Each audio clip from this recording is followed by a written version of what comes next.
नमस्कार. किमंतू लाईव्ह मध्ये आपल्या सर्वांचं मनपूर्वक स्वागत. घराण्यांचा इतिहास या आपल्या मालिकेतील आजचा आपला 5वा भाग.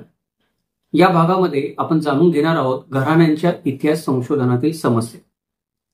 जर आपण या भागापासूनच ही मालिका पाहायला सुरुवात करत असाल तर थोडंसं आपण या मालिकेबद्दल जाणून घेऊयात. आपल्या पुष्कळ सबस्क्रायबर मित्रांनी वारंवार विनंती केल्यावरून आपण ही मालिका चालू करत आहोत. ही मालिका चालू करायचा एकमेव उद्देश म्हणजे पुष्कळ मित्रांना त्यांच्या घराण्याचा शोध घेण्याची इच्छा असते, परंतु तो कसा घ्यावा कळत नाही. कारण कुठेही घराण्याचा इतिहास शोधण्यासाठी एखादं पुस्तक कोणी लिहून ठेवलेलं नाही किंवा त्या गोष्टी सांगितलेल्या नाहीत. ज्ञानाची कमतरता आहे. दुसरी गोष्ट की तज्ज्ञ व्यक्ती असतात, ते तज्ज्ञ व्यक्ती हे काम करू शकतात, परंतु त्या तज्ज्ञ व्यक्तींना ठराविक एका घराण्याचा इतिहास शोधण्यासाठी वेळ काढता येत नाही. बाजूला तेवढा वेळ काढायचा म्हटलं तर मग तेवढा खर्चही येतो. मोठमोठ्या संस्था जे काम करतात त्यांचा संस्था खर्च जो असतो तो याच्यापेक्षा जास्त असतो. त्यामुळं वैयक्तिक पातळीवर एखाद्या छोट्या मोठ्या सर्वसामान्य व्यक्तीला असं वाटलं की माझ्या घराण्याचा इतिहास शोधावा, तर तो शोधणं तिला शक्य होत नाही, कारण तेवढे पैसे नसतात त्या व्यक्तीकडे की समोरच्या तज्ज्ञ व्यक्तीला किंवा संस्थेला देईल. आपण तज्ज्ञ व्यक्तीने किंवा संस्थांना आपण नावं ठेवता कामा नये. ते लोक पण त्यांचे पण खर्च असतात, एक्सपेन्सेस असतात ते करण्यासाठी, त्यामुळे ते पैसे लागतात त्यांना द्यायला.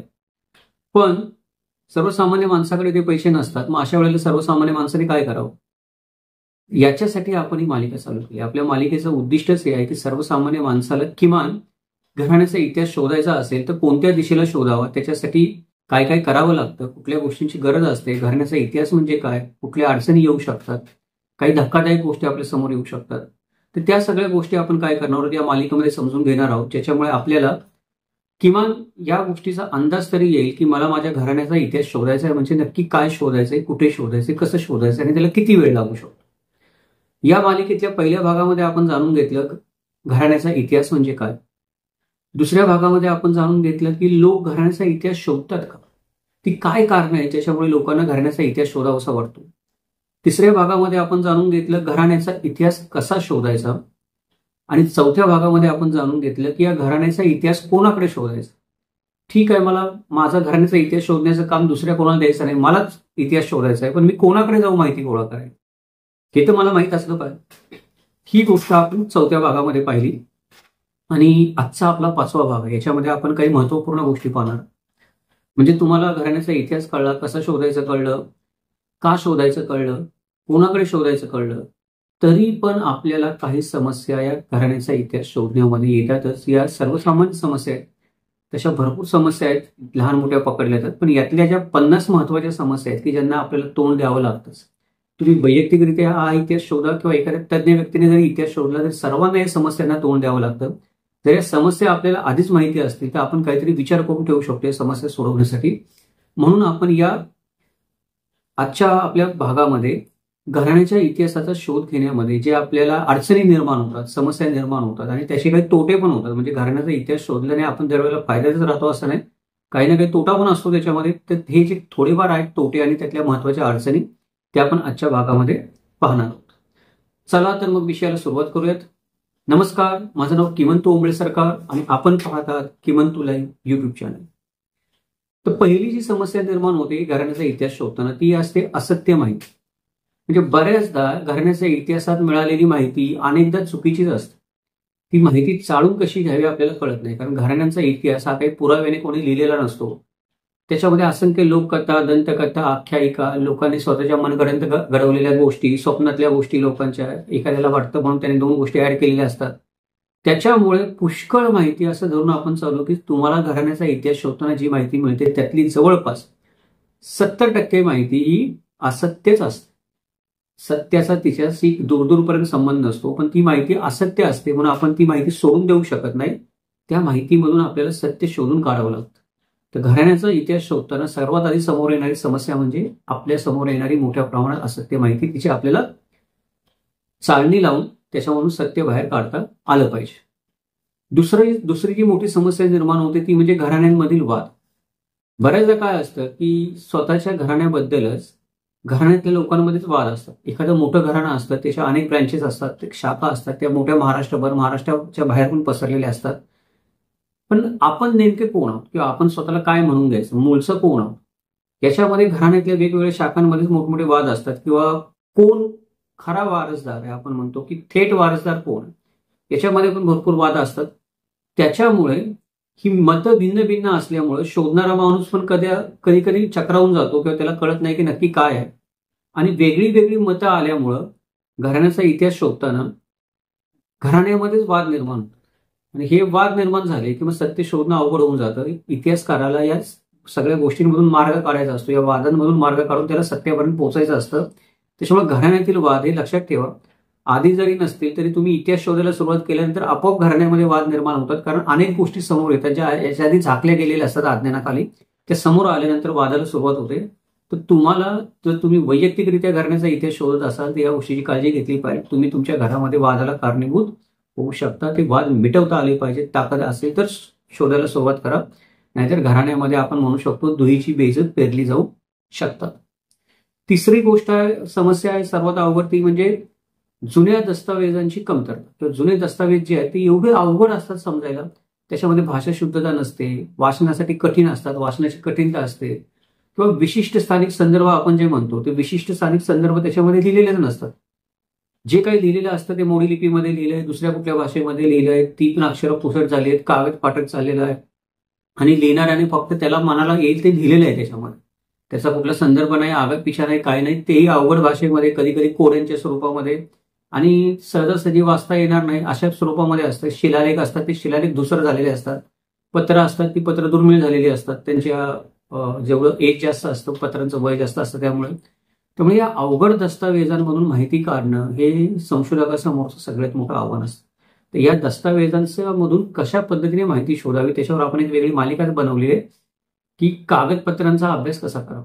ती मालिका तुम्ही पाहू शकता. त्याच्यामध्ये कागदपत्र वाचावी कशी, कागदपत्रांमधून सत्य असत्य बाहेर काढावं कसं, अवघड कागदपत्र असतात त्यांचा मुळापर्यंत जावं कसं, काय लिहिले त्याच्यामध्ये, ते आपण एक 20 पेक्षा जास्त व्हिडिओ बनवले, त्याच्यामध्ये तुम्ही ती मालिका पाहू शकता. चौथा एक मोठा प्रश्न निर्माण होतो की घराण्याचा इतिहास शोधताना, तो म्हणजे घराण्यांचा इतिहास हा भूतकाळात जो काही घडला असेल तो घडला असेल, पण जर तो तुम्ही ऐकला, तुम्हाला माहित नसेल तोपर्यंत ठीक आहे, पण माहीत पडला तर कदाचित वर्तमान काळामध्ये तुमच्या आयुष्यामध्ये भावनिक ताणतणाव निर्माण होऊ शकतात. कारण बऱ्याचशा गोष्टी घराण्यातल्या अशा असतात की त्या दुःखद घटना असतात, त्या आठवायची कोणाची इच्छा नसते, अनेक संघर्ष, अंतर्गत बाह्य संघर्ष असतात. काही काही वेळेला आपल्या घराण्यातल्या लोकांच्या हातून, काही पूर्वजांच्या हातून आपल्या काही चुका झालेल्या असतात ज्या माफ केल्या जाऊ शकत नाही. मग आपण अशा लोकांचे वंशज आहोत, ही गोष्ट कधी कधी आपल्या मनावर ताण निर्माण करू शकते.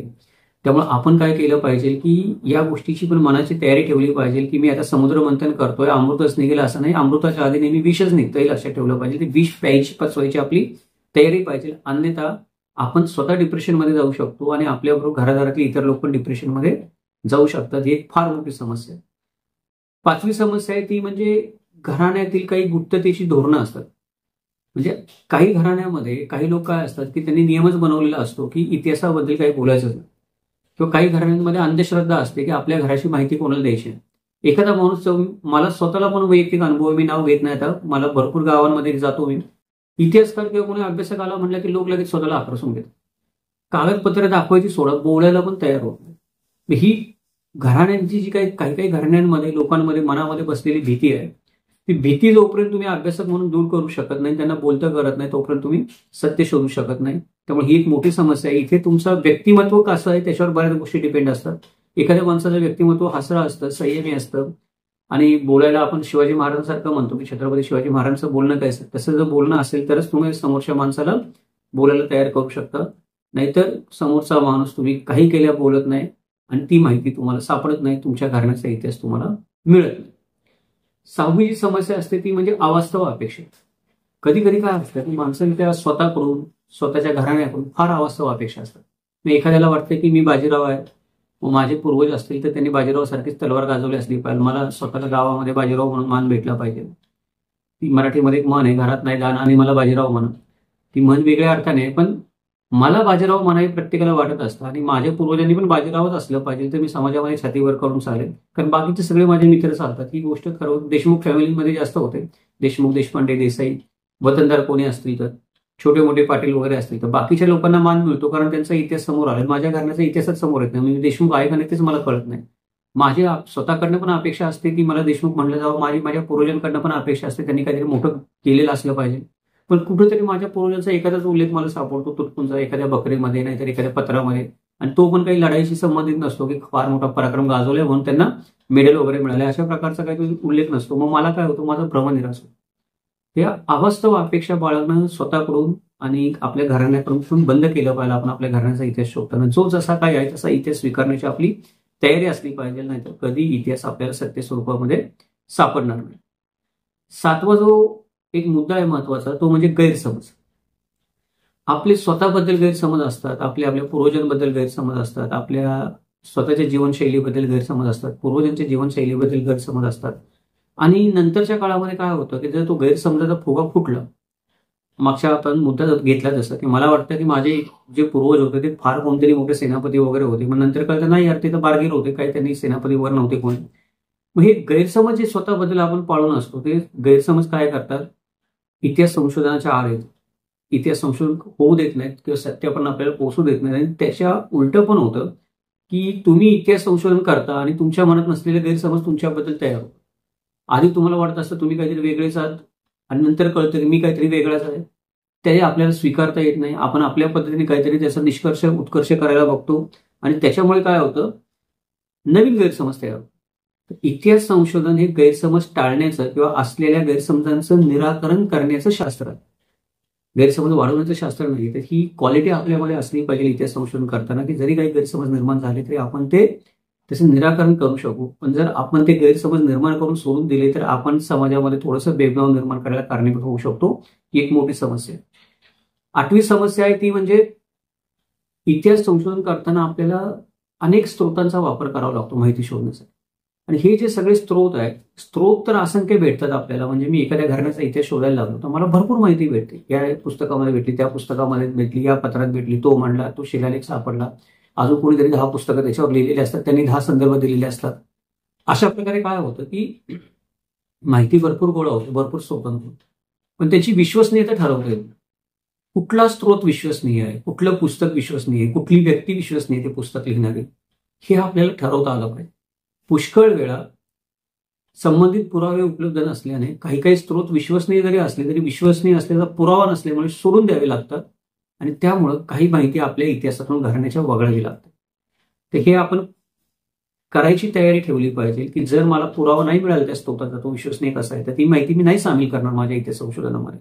किंवा खाली कुठेतरी एक टिप्पणी लिहून ठेवेल, मी टीप लिहून ठेवेल, ही माहिती अशी अशी मिळालेली, पण तिच्या विश्वसनीयतेबद्दल खात्री देणारा कुठलाही पुरावा सापडला नाही. तो पुरावा सापडेपर्यंत ही माहिती सत्य मानू नये, फक्त माहिती सापडली एवढं धरून चालावं.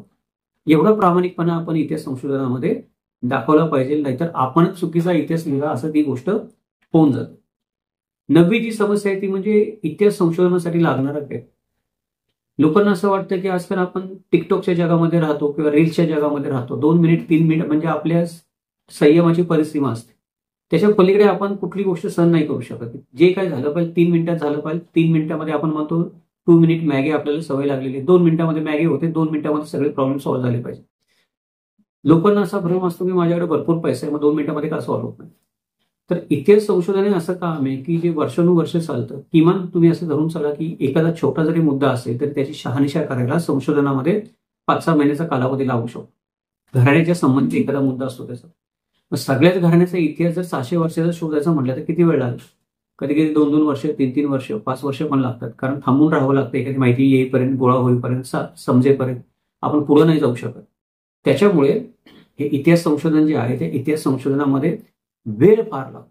आणि जर तुमच्याकडे तेवढं टॉलरन्स नसेल किंवा तुमच्याकडे तेवढं संयम नसेल, तुमच्याकडे तेवढी सहनशक्ती नसेल, तर तुम्ही इतिहास संशोधक होऊ शकत नाही. त्याने काय होतं माहितीये का, माणूस शॉर्टकट मारायच्या नादामध्ये काहीतरी एखादा चुकीचा संदर्भ रेटून बोलायला सुरुवात करतो का, आता त्याला लवकर काहीतरी कन्क्ल्युजन हवा असते, त्याला निष्कर्ष हवा असतो लोकांना दाखवायला, बघा मी शोधलं म्हणून. आणि नंतर काय होतं की त्याचा पुरावा नाही सापडला किंवा ते आपण चुकीचं सिद्ध करणारा दुसरा पुरावा सापडला तर आपलंच तसं होतं मागून.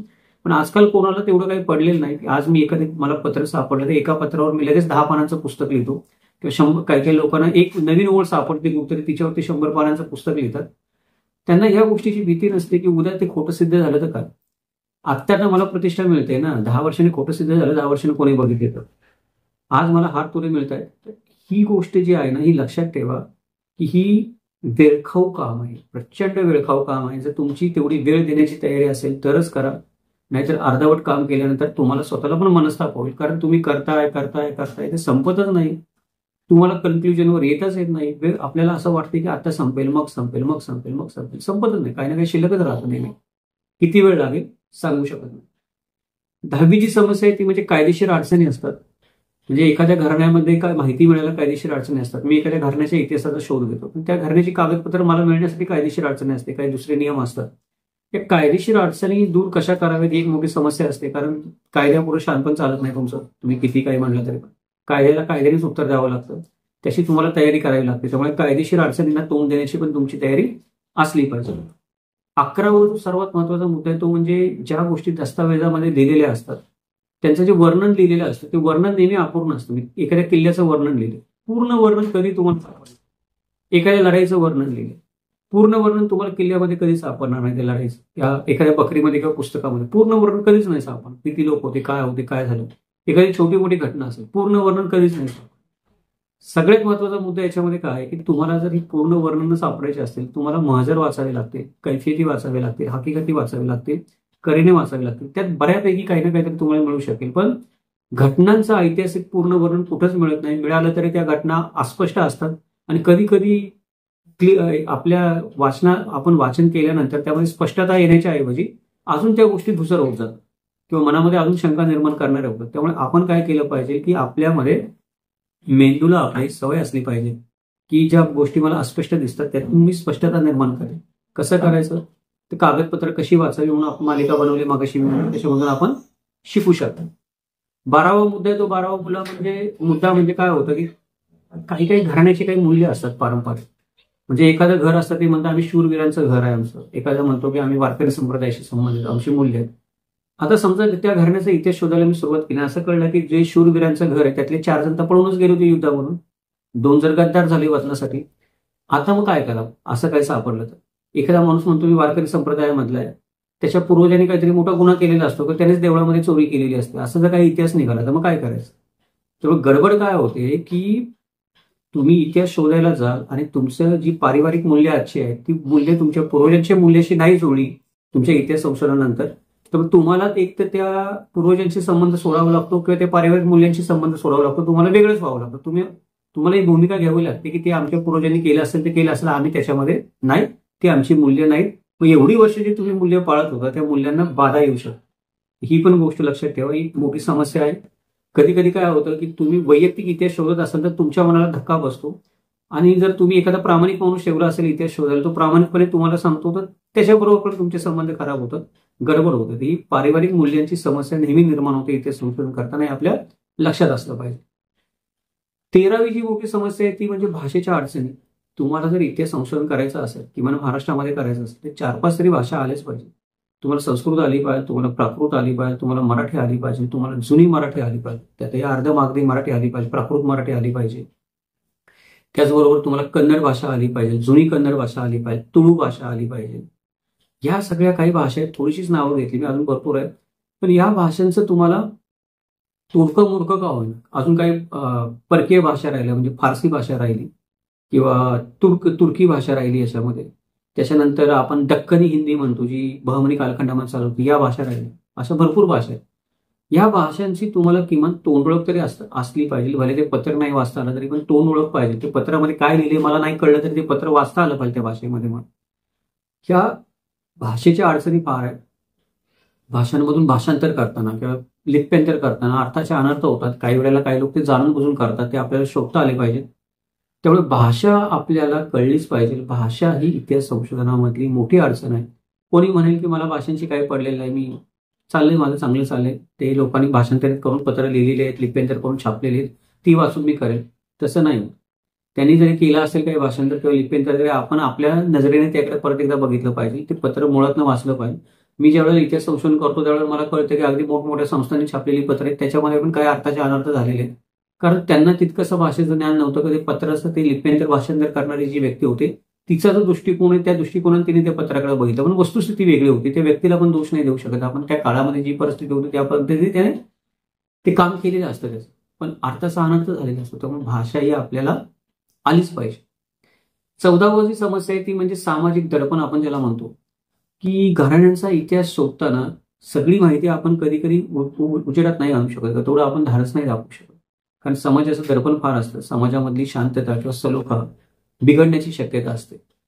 तर तुम्ही जर खरोखर इतिहासकार असाल तर तुमच्याकडे ही पात्रता असली पाहिजे की तुम्ही अशी एखादी माहिती जी सामाजिक दडपण निर्माण करेल किंवा समाजाची कायदा सुव्यवस्था बिघडेल अशी जरी माहिती तुमच्या संशोधनातून पुढे आली तर ती पुढे आलेली माहिती तुम्ही योग्य शब्दामध्ये कुठल्याही प्रकारचं समाजामध्ये आतंक निर्माण न करता समाजाला पटवून देऊ शकला पाहिजे. सत्य आहे ते सत्य आहे ते बोललं गेलं पाहिजे. पण बऱ्याचदा सामाजिक दडपण काय असतं की इतिहास शोधणाऱ्या व्यक्तीवर घराण्यावर पण असतं, त्या घराण्यावर पण सामाजिक दडपण असतं की माहिती पुढे नाही आली पाहिजे माझ्या पूर्वजांची. त्याच्यामुळे ते शोधणाऱ्यावर पण दडपण येतं. त्या दडपणाला तोंड देण्याची आपली मानसिक तयारी आणि मानसिक क्षमता असली पाहिजे. 16वा जो मुद्दा आहे आपला तो म्हणजे बरेच मुद्दे जे असतात ते इतिहास संशोधनामध्ये संवेदनशील मुद्दे असतात. संवेदनशील मुद्दे म्हणजे काय की काही काही गोष्टी अशा असतात की आज आपल्या समाजामध्ये जातीयता, भेदभाव किंवा आपण म्हणतो की अस्पृश्यता हे जे मुद्दे आहेत ते संवेदनशील मुद्दे आहेत. पण इतिहास संशोधन करताना तुम्ही हे मुद्दे टाळू शकत नाही. इतिहास संशोधन करताना तुमच्या समोर जे सत्य येतं ते तुम्ही नाकारू शकत नाही. अशा वेळेला हे संवेदनशील मुद्दे माणसांच्या संवेदना किंवा भावना न दुखावता त्यांच्या सर्व प्रश्नांना आपल्याला भावनिक प्रश्न जे लोक तुम्हाला विचारतात त्या भावनिक प्रश्नांना तर्कशुद्ध विचारी उत्तरं देऊन त्यांचं समाधान करून मग आपल्याला इतिहास संशोधन करावं लागतं. तुम्ही कुठलाही प्रश्न टाळू शकत नाही. संवेदनशील मुद्दे असतात ते वगळू शकत नाही. तुमच्याकडे मी आता म्हणतो ती क्षमता असली पाहिजे. कोणती क्षमता की लोक जे भावनिक प्रश्न विचारतात त्या भावनिक प्रश्नांना मला तर्काने, विचाराने, पुराव्याने उत्तर देऊन त्यांचं शंका निरसन करता आलं पाहिजे. नाहीतर मी संवेदनशील मुद्दे वगळायला लागलो, मी सामाजिक दबावाचे मुद्दे वगळायला लागलो, अजून प्रतिष्ठेचे मुद्दे वगळायला लागलो तर मग इतिहास संशोधन काय झालं एखाद्या घराण्याचं इतिहास संशोधन करताना या समस्या आहेत, या समस्या येतातच हे आपण नेहमी काय केलं पाहिजे लक्षात ठेवलं पाहिजे. आता 18वी समस्या ती म्हणजे काय आहे की इतिहास संशोधन करण्यासाठी संशोधनाची गरज असते. आपल्याला असं वाटतं की मला माझ्या घराण्याचं संशोधन करायचं म्हणजे काय की 96 कुळांची माझी नावं लिहून ठेवले, पोटकुळ माहिती, मला जातकुळ माहिती, देवक माहिती, कुलदेवक माहिती, कुलगोत्र माहिती, माझ्या पूर्वजांनी लढाया मारल्या त्यांची माझ्याकडे माहिती, मला कोणीतरी सनद दिली ती मला माहिती. ठीक आहे, हे सगळं तुमच्याकडे आहे, पण हे सगळं तुम्हाला तर्कबुद्धीने, चिकित्सक बुद्धीने, विचाराने तपासलं पाहिजे. तुम्हाला स्वतःचं वैयक्तिक संशोधन त्याच्यावर केलं पाहिजे. अमुक एका माणसाने संशोधन केलं, म्हणजे जदुनाथ सरकारने संशोधन केले, विका राजवाडेने संशोधन केले म्हणून मी ते तसंच मानेन का पुढे. इथं मोठी व्यक्ती होती, या सर्व मोठ्या व्यक्ती, मोठे इतिहासकार, पण त्यांनीच स्वतः म्हणून ठेवले ना डोकं चालवा म्हणून स्वतःच. विका राजवाडेने, जदुनाथ सरकारने तेच म्हणलेले. जे जे काही मागचं आहे त्याच्यावर तुम्ही डोकं चालवलं पाहिजे, संशोधन केलं पाहिजे. त्यांनी लिहिलंय म्हणून जसंच्या तसं नाही स्वीकारलं पाहिजे. त्याच्यामधून पण बऱ्याचदा ते लोक कदाचित जगाच्या इतिहासाबद्दल बरोबर असतील, म्हणजे मोठे मोठे इतिहासकार ज्यांनी लिहिलेला आहे इतिहास ते जगाच्या इतिहासाबद्दल बरोबर असतील, पण कदाचित तुमच्या घराण्याबद्दल चुकीचे असतील. ही गोष्ट आपण चंद्रराव मोरेंची जी मालिका चालू केली त्याच्यामध्ये पाहिली की जदुनाथ सरकार हे मोरे घराण्याबद्दल फार चुकीचे होते आणि छत्रपती शिवाजी महाराजांबद्दल पण त्यांनी काही चुकीची माहिती लिहिली. पण ती चुकीची माहिती त्यांनी का लिहिली तर त्यांना जे स्त्रोत माहितीचे मिळाले ते चुकीच्या आधारावर ते चुकीचे होते किंवा त्यावेळेला त्यांच्याकडे तेवढे स्त्रोत उपलब्ध नव्हते. ज्या काळामध्ये त्यांनी पुस्तकं लिहिली त्या काळात त्यांच्याकडे तेवढे स्त्रोत उपलब्ध नव्हते ज्याच्यामधून त्यांना योग्य माहिती मिळू शकेल किंवा चुकीची माहिती कुठली आणि बरोबर माहिती कुठली याची ते शहानिशा करू शकतील त्यावेळेला. त्यामुळे मोरेंच्या बाबतीत आणि भोसले कुळाच्या इतिहासाच्या बाबतीत पण काही काही गोष्टी त्यांच्याकडून चुकीच्या लिहिल्या गेल्या आणि त्या चुका दुरुस्त करायच्या आधीच दुर्दैवाने त्यांचा मृत्यू झाला, नवीन पुरावे समोर आले नाही. त्यामुळे ते चुकीच्या गोष्टी त्यांच्या पुस्तकामध्ये तशाच राहून गेल्या. ते स्पष्टीकरण त्यांना देता आलं नाही त्याचा अकाली मृत्यू झाल्यामुळे ही पुस्तकं लिहिल्यानंतर. तर अशा काही गोष्टी होऊ शकतात. त्यामुळे आपल्याला नेहमी काय आहे संशोधनाची गरज आहे. कोणी काय लिहिले, कोणी काय लिहिले, कोणी काय नाही लिहिले ते आपण तपासून बघलं पाहिजे. एकेका वाक्याला कदाचित तुम्हाला 10 पुस्तकं वाचावी लागतील तो एक संदर्भ शोधण्यासाठी. ती आपली तेवढी मनाची तयारी असली पाहिजे संशोधनासाठी, नाहीतर आपण घराण्याचा इतिहास कधीही शोधू शकत नाही. 19वा जो मुद्दा आहे तो म्हणजे भूतकाळाची व्याख्या. आता ही एक मोठी समस्या आहे. भूतकाळातील घटना आणि त्या वेळची जी परिस्थिती होती त्यांची जी व्याख्या आहे ती वेगवेगळ्या दृष्टिकोनातून केली जाऊ शकते. उदाहरणार्थ अफजल खान वध आहे तर अफजल खान वध या घटनेची व्याख्या अनेक जण अनेक प्रकारे करू शकतात. छत्रपती शिवाजी महाराज आग्र्यावरून पळून आले किंवा छत्रपती शिवाजी महाराजांनी सुरतेची लूट केली याच्याबद्दल अनेकांची अनेक मतं असू शकतात. तर ह्या गोष्टी काय आहेत की या अनेक मतांमुळे आणि अनेक दृष्टिकोनांमुळे अनेक गैरसमज होऊ शकतात आणि आपल्याला स्वतःला पण भ्रमाची परिस्थिती निर्माण होऊ शकते. जर आपण अर्ध्या आळकुंडाने पिवळे झालेलो इतिहासकार असू 100% आपण काहीतरी काय करतो, कुठल्या तरी गैरसमजाला बळी पडतो आणि आपल्याला वाटतं बरोबर आहे म्हणून ते लिहायला लागतो. मी जर इतिहासकार असेल तर मला काय वाटतं याला काय अर्थ नाही. पुरावा काय सांगतो याला अर्थ, की हजारो गैरसमज माझ्या आजूबाजूला पसरलेले आहेत, हजारो व्याख्या माझ्यासमोर पसरलेल्या आहेत, मला भ्रमित करतायत. हजारो लोकांनी भूतकाळाबद्दल हजारो मतं मांडलेली आहेत. उदाहरणार्थ छत्रपती संभाजी महाराजांची हत्या किंवा छत्रपती संभाजी महाराजांवर जे आरोप लावले जातात बैतफैलीपणाचे, ते अनेक इतिहासकारांनी नाकारलेले आहेत. आपण पण त्याच्याबद्दल आपली भूमिका मांडलेली आहे की ते कशी चुकीचे होते म्हणून पुराव्याने. पण असं काय आहे की अनेक गोष्टी ज्या आहेत त्या वादग्रस्त आहेत आणि अनेक लोकांची अनेक मतं आहेत. त्याच्यामधून आपल्याला सत्य शोधता आलं पाहिजे. सत्य पुराव्याने शोधल्यानंतर त्याच्यावर ठाम राहता आलं पाहिजे. जर ते करता आलं नाही तर आपण घराण्याचा इतिहास शोधू शकत नाही. 20वी जी समस्या आहे ती म्हणजे नवीन तंत्रज्ञानाचं दडपण आपल्यावर येतं. काय होतं की लोकांना असं वाटतं की आम्ही खूप हुशार आहोत. म्हणजे मला पुष्कळ लोक भेटतात, म्हणतात सर काय गरज आहे की एखाद्या गोष्टीचा इतिहास शोधण्यासाठी इतिहासकाराची काय गरज आहे, त्यांना पैसे द्यायची काय गरज आहे. किंवा बऱ्याचदा असं होतं की एखादा माणूस त्यांना काहीतरी फी सांगतो, त्याला वाटतं की फार जास्त फी, तुम्हाला एवढे पैसे द्यायची काय गरज, आमचं आम्ही करू. कितीतरी लोकांनी केलं पण आहे, कितीतरी लोक करतात पण आहे, मागे पण केलेले आत्ता पण करतायत मला माहिती आहे. आणि हट्टाने करतायत, ते दुसऱ्याचं ऐकतच नाहीत काय झालं तरी. स्वतःच्या हट्टाने या गोष्टी केल्यामुळे काय होतंय की काही काही पारंपरिक माहिती त्यांच्याकडून गमावली जाते. आपोआप त्यांच्या लक्षातच येतं ही पारंपरिक माहिती गमावली का जाते. तर पारंपरिक माहिती ही आधुनिक तंत्रज्ञानामध्ये कशी रूपांतरित करून ठेवावी जेणेकरून त्यांनाच स्वतःला उपयोगाला पडेल उद्या इतिहास संशोधनासाठी. पुष्कळ लोक असे की कोणाला दाखवतच नाहीत माहिती, ते स्वतःकडेच ठेवतात. पण त्यांना तरी योग्य रीतीने कशी उपयोगी पडेल त्याचं तुम्ही ती माहिती, त्या माहितीचं विश्लेषण कसं करणार. माहितीचं विश्लेषण तुम्ही एकतर स्वतःच्या डोक्याने करू शकाल किंवा आजकाल जी तंत्रज्ञानाची साधनं उपलब्ध आहेत, वेबसाईट्स आहेत, AI टूल्स आहेत, जी तुम्हाला चांगल्या प्रकारे विश्लेषण करून देऊ शकतात एखाद्या गोष्टीचं, ते नाही कराल. किंवा तुम्हाला माहिती तुमची कुठे साठवून ठेवाल, कोणत्या डेटाबेसमध्ये साठवून ठेवाल, त्याला तुम्हाला पैसे द्यावे लागतात. ती योग्य प्रकारे माहिती साठवायची असेल. आपण दरवेळेला फ्री क्लाउड वापरू नाही शकत किंवा डेटाबेस वापरू नाही शकत माहिती साठवायला. हे काय आहे की आधुनिक तंत्रज्ञान आहे. आधुनिक तंत्रज्ञानाचं माणसं काय करतात, दडपण घेतात. कुठे एवढं सगळं करायचं, कुठे त्या गोष्टी करून, कुठं काय करून माणसाला डोकं काम नाही करत. माणूस काय करतो, तो विचार सोडतो. त्याच्यामुळे काय होतं, पारंपरिक माहिती जी त्याने गोळा केलेली आहे त्याचं तू योग्य विश्लेषण करू शकत नाही. काही माहिती त्यातली हरवली जाते 100%, कारण तू येतच नाही इकडे विश्लेषण करण्याच्या मूळ मुद्द्याकडे किंवा त्याच्या दृष्टिकोनाकडे. त्यामुळे अनेक ऐतिहासिक संदर्भ असतात ते चुकीचे मिळतात, त्याच्यामध्ये गडबड होते.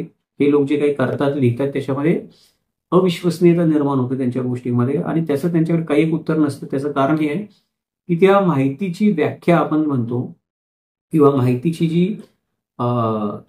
विश्लेषण करण्याची क्षमता आपण म्हणतो, ती तंत्रज्ञानाचा उपयोग न केल्यामुळे किंवा आधुनिक तंत्रज्ञानाचं दडपण घेतल्यामुळे त्या व्यक्तींकडून गमावली जाते आणि त्याचे दुष्परिणाम सर्व देशाला आणि राज्याला भोगावे लागतात. कारण इतिहास नाहीसा होतो किंवा चुकीचा इतिहास समोर येतो. ही एक मोठी समस्या आहे. 21वी समस्या ही आहे की प्रभावी प्रगतीची कमतरता. तुम्ही कितीही हुशार आहात, तुम्हाला किती अनुभव असलो, तुम्ही किती आधुनिक तंत्रज्ञानाचा वापर करा, तुमच्या इतिहास संशोधनामध्ये काही मुद्दे प्रगती करतच नाहीत. काही मुद्दे तिथेच ठरून राहतात, काही समस्या सुटतच नाहीत, काही प्रश्नांची उत्तरं मिळतच नाही. त्याच्यामध्ये काही प्रगतीच होत नाही वर्षानुवर्ष. तुम्ही नवीन अनेक गोष्टी शोधता, नवीन अनेक गोष्टी कळतात, पण ती गोष्ट काही कळत नाही. उदाहरणार्थ माझ्या अनुभवाने सांगतो की मी एक देसाई आहेत, त्यांचा इतिहास शोधतोय घराण्यासाठी. तर सगळ्या प्रश्नांची उत्तरं मिळाली, पण एक प्रश्न सापडतच नाही की या देसाईचं मूळ गाव. तिथे काही केल्या प्रगती होत नाही आणि ती प्रगती करण्यासाठी अजून भरपूर एफर्ट्स लावण्याची गरज. असे काही मुद्दे काय असतात की अडकून राहिलेले असतात, अधुरे राहतात. तर ते मुद्दे अधुरेच आहेत हे आपण मेन्शन केलं पाहिजे. आपण अधुरेच आहे ते सांगितलं पाहिजे. आपण आपल्या मनाने काहीतरी कल्पना करून नाही म्हणलं पाहिजे ना हे तुमचं मूळ गाव आहे. तसं नाही होत. तर याची पण आपण मानसिक तयारी ठेवली पाहिजे की मी इतिहासकार आहे, मला 20 वर्षाचा अनुभव आहे, तर मी सगळी कोडी सोडविलेच असं नाही. किंवा तुम्हाला स्वतःला असं वाटतं की तुम्ही वैयक्तिकरित्या फार हुशार आहात आणि तुम्हाला अशक्य काही नाही, तुम्ही काही पण करू शकता, असं पण नाही. काही केलं तरी काही गोष्टी शेवटी काय राहतात, ते सुटतच नाहीत आपल्याला, त्या अधुरेच राहतात. ते आपल्याला भावी पिढीसाठी सोडून द्याव्या लागतात की आमच्या ज्याने नाही झालं तर भावी पिढीला काही पुरावा सापडला तर तुम्ही बघा. त्याच्यामध्ये लाज वाटण्यासारखं किंवा अपमानित होण्यासारखं काही नाहीये. ही आपण भूमिका आपली घेतली पाहिजे. 22वी जी समस्या आहे ती म्हणजे परंपरांचा विसर. काय होतं की काही काही गोष्टींचा जेव्हा आपण अभ्यास करतो आपल्या घराण्याच्या, तेव्हा आपल्याला कळतं की अरे आपल्या ज्या परंपरा होत्या ते वेगळ्याच होत्या ना, आपण पाळतोय काहीतरी वेगळेच.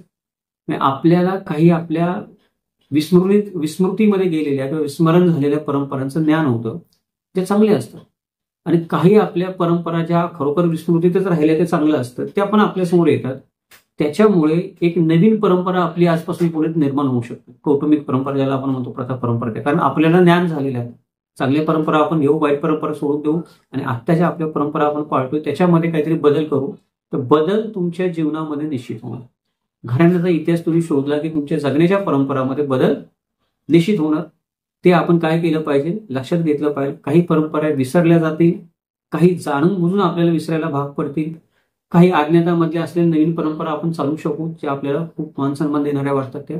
पण या गोष्टी परंपरांचं विस्मरण होणं किंवा करणं किंवा नवीन परंपरा उदयाला येणं हे घराण्याचा इतिहास शोधताना होतच. माझ्या घराण्याची परंपरा आहे की मी फार मोठा, आपण म्हणतो की ढालबंद अधिकारी सैनिक आहे. घोड्यावर बसून फिरायचो मी, हे होतो, बालगीर होतो. पण कधी कधी आपल्याला कळतं की माझे पूर्ण घोड्यावर बसून फिरत होते, पण ते काही लढत बिडत काय नव्हते. इकडचा निरोप तिकडे पोहोचवतो. आता काय करायचं आपण, सत्य तर सत्य. ह्या गोष्टी आहेत, अशा बऱ्याच गोष्टी काय होऊ शकतात, समोर येऊ शकतात. त्याच्यामुळे गोंधळ निर्माण होऊ शकतो. तर तुमच्या घरामध्ये ज्या काही कुठल्या परंपरा तुम्ही पाळत असाल त्याच्यामध्ये बदलासाठी तयार राहा जर तुम्ही घराण्याचा इतिहास शोधत असाल तर, नाहीतर मोठ्या समस्या निर्माण होतात. 23वी समस्या जी आहे की ती म्हणजे एकांगी माहिती मिळणे. तुम्ही ज्या वेळेला इतिहास संशोधन करायला जाता तेव्हा प्रत्येक माणूस तुम्हाला जो माहिती सांगतो तो त्याच्या दृष्टिकोनानेच सांगतो. ज्या मोठमोठ्या लेखकांनी पुस्तकं लिहिली त्यांनी त्यांचे दृष्टिकोन बरोबर आहेत असं म्हणतो, पण ते पण त्यांचे दृष्टिकोन आहेत. त्यांनी त्यांच्या दृष्टिकोनातून ती सगळी माहिती लिहिली. जी काही माहिती मला मिळते ती कधीच अशी बॅलन्स बोलणारा माणूस मला जगामध्ये कधीच नाही सापडत की जो प्लस मायनस, सकारात्मक नकारात्मक अशा एखाद्या मुद्द्याच्या सगळ्या गोष्टींचा विचार करतो, सगळ्या पैलूंचा विचार करतो आणि मग थोडक्यामध्ये बोलतोय. त्याच्यासाठी आपण वासुदेव शास्त्री खरेंचा व्हिडिओ बनवलेला तो तुम्ही पाहू शकता. आणि वासुदेव शास्त्रींनी लिहिलेले काही काही लेख आणि पुस्तकं आवर्जून वाचू शकता की ज्याला सत्य परखड कसं मांडावं अभ्यास करून, ते एक त्याचा उत्तम नमुना आहे. उदाहरण म्हणून सांगितलं, पण अशी उदाहरणं काय आहेत, दुर्मिळ आहेत. जेव्हा तुम्ही इतिहास संशोधन करायला जाल तेव्हा तुम्हाला बाता मारणारेच लोक भरपूर भेटतील की पैशाला पासरे लोक आहेत. प्रत्येकाकडे स्वतःची कहाणी, त्याला वाटतं तेच करायचं. त्यामुळे या एकांगी माहितीमधून सत्य कसं शोधावं ही एक मोठी अडचण इतिहास संशोधकापुढे नेहमी निर्माण झालेली असते. 24वी समस्या ही आहे की ज्या घराण्याची तुम्ही माहिती शोधत असता त्या घराण्यानेच काही बंधनं टाकलेली असतात. उदाहरणार्थ मागच्या व्हिडिओमध्ये पण मी म्हणालो असं की मला पुष्कळ लोक असे भेटतात जे म्हणतात की सर मग आमच्या घराण्याचा इतिहास शोधायचा, अमुक अमुक गोष्टीचा इतिहास शोधायचा. ठीक आहे, शोधूया. मग इतिहास शोधण्यासाठी काय करावं लागेल, आपल्याला चौकशी करावी लागेल की कुठली गोष्ट कुठे आहे, तुमच्या गावामध्ये कुठली गोष्ट काय आहे, नातेवाईकांना काय माहिती आहे, आजूबाजूला काय माहिती आहे. तर या लोकांचं म्हणणं काय असतं, ठीक आहे तुम्ही म्हणता ते बरोबर आहे, पण तुम्ही आमच्या गावात नाही चौकशी करायची, तुम्ही आमच्या कुठल्या नातेवाईकांकडे नाही जायचं, तुम्ही शोधताय कोणाला कळता कामा नये, तुम्ही गुपचूपमध्ये शोधा. आता मी इतिहास अभ्यासक आहे, मी काय डिटेक्टिव्ह थोडाच आहे गुपचूपमध्ये शोधायला. आणि हे डिटेक्टिव्ह सारखं काम होत पण नाही की तुम्ही कोणाला न विचारता मागून मागून शोधा. इथे समोरून समोरून पुस्तकं तुमच्या समोर पडलेली असतात, तुमच्या समोर पुरावे पडलेले असतात. त्या पुराव्यांचा अर्थ लागत नाही जे समोरून पडले त्यांचा. जे पुरावे सिद्ध झाले ते पुरावे मला मनाला पटत नाही. नवीन काही एखादी गोष्ट माझ्या समोर आली तर मागून मागून कोणाला न विचारता डिटेक्टिव्ह सारखा एखादा इतिहास संशोधक कुठून शोधणार. तर हे काय आहे की ज्या वेळेला तुम्ही काम कराल इतिहास संशोधनाचं त्यावेळेला लक्षात ठेवा की आपल्या घराण्यात काही बंधनं आहेत का आपल्यावर, की आपल्या घराण्याची ही माहिती आपण शोधू शकतो, ही शोधू शकत नाही. असली बंधनं जर असतील तर शोधू नका घराण्याचा इतिहास. किंवा ज्याला कोणाला काम द्याल त्याला पण आधीच सांगा की सर तुम्हाला ही गोष्ट करता येईल, ही गोष्ट नाही करता येईल, तो पण सोडून देईल विषय. कशाला शोधायचं म्हणून, वेळ आणि पैसा श्रम सगळ्यांचे पण वाचते. पण ही घराण्यातली बंधनं जी आहेत ही बंधनं फार मोठा अडथळा निर्माण होतात इतिहास संशोधन करण्यासाठी. 25वी सगळ्यात महत्वाची गोष्ट आहे ही तर काय झाली, घराण्यातली बंधनं ठरवून आहेत आपल्याला माहिती आहे, पण काही काही गोष्टी अशा आहेत ज्या अनपेक्षित अडचणी निर्माण होतात. आपला 25वा मुद्दा अनपेक्षित अडचणी काय आहेत. मी एखाद्या घराण्याच्या इतिहासाचा शोध घेतो आणि मला सांगितलं गेलं काहीतरी एक आणि समोर येते काहीतरी एक.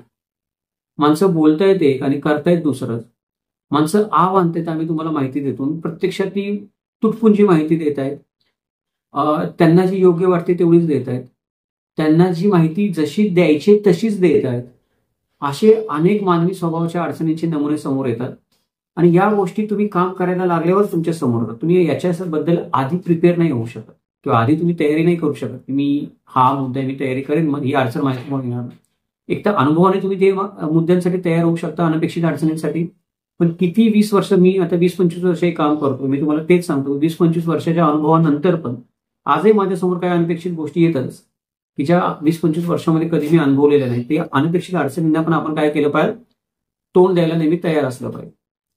26वा जो मुद्दा आहे तो म्हणजे वेगवेगळ्या सूचनांमध्ये विसंगती असते. आता गोष्टी काय असतात, गोष्ट एक तर खरी असते किंवा गोष्ट खोटी असते. आपण म्हणतो जग ब्लॅक अँड व्हाईट, उजेड आहे किंवा प्रकाश आहे, सत्य आहे किंवा असत्य आहे. पण इतिहास संशोधनामध्ये तसं नसतं. इथं सत्य आणि असत्य शोधण्यासाठी तुम्हाला 5 ते 6 वर्ष लागतात एखाद्या गोष्टीतली. अनेक गोष्टींचा तुमच्यावर भडीमार होतो, अनेक स्त्रोतांमधून तुमच्याकडे माहिती येते, पण त्या माहितीमध्ये काही संगतीच जुळत नाही. म्हणजे एखादी गोष्ट असेल की एखादा मनुष्य आहे, त्याची जन्मतारीखच जुळत नाही, कुठे वेगळी लिहिली, कुठे वेगळी लिहिली. विवाहाची जी वर्णन लिहिली ती वेगळी लिहिली.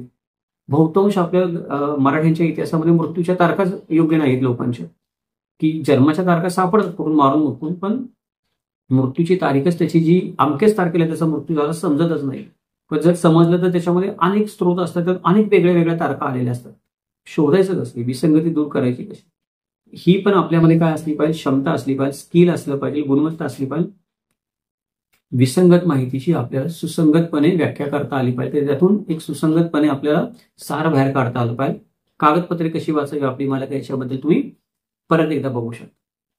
27वीची सगळ्यात मोठी अडचण असते ती म्हणजे टिपांचा अभाव असतो.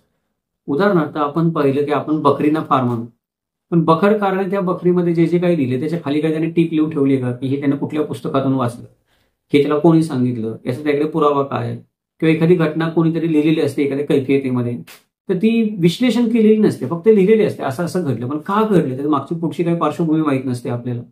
त्याच्यामुळे टिपा नसल्यामुळं ते संदर्भ समजायला अनंत अडचणी येतात. तुमच्या हातामध्ये एखादं कागदपत्र जर सापडलं तरी प्रत्येक शब्दाला माणूस अडखळत जातो वाचताना, ते कारण मागचा पुढचा संदर्भच काही लागत नाही.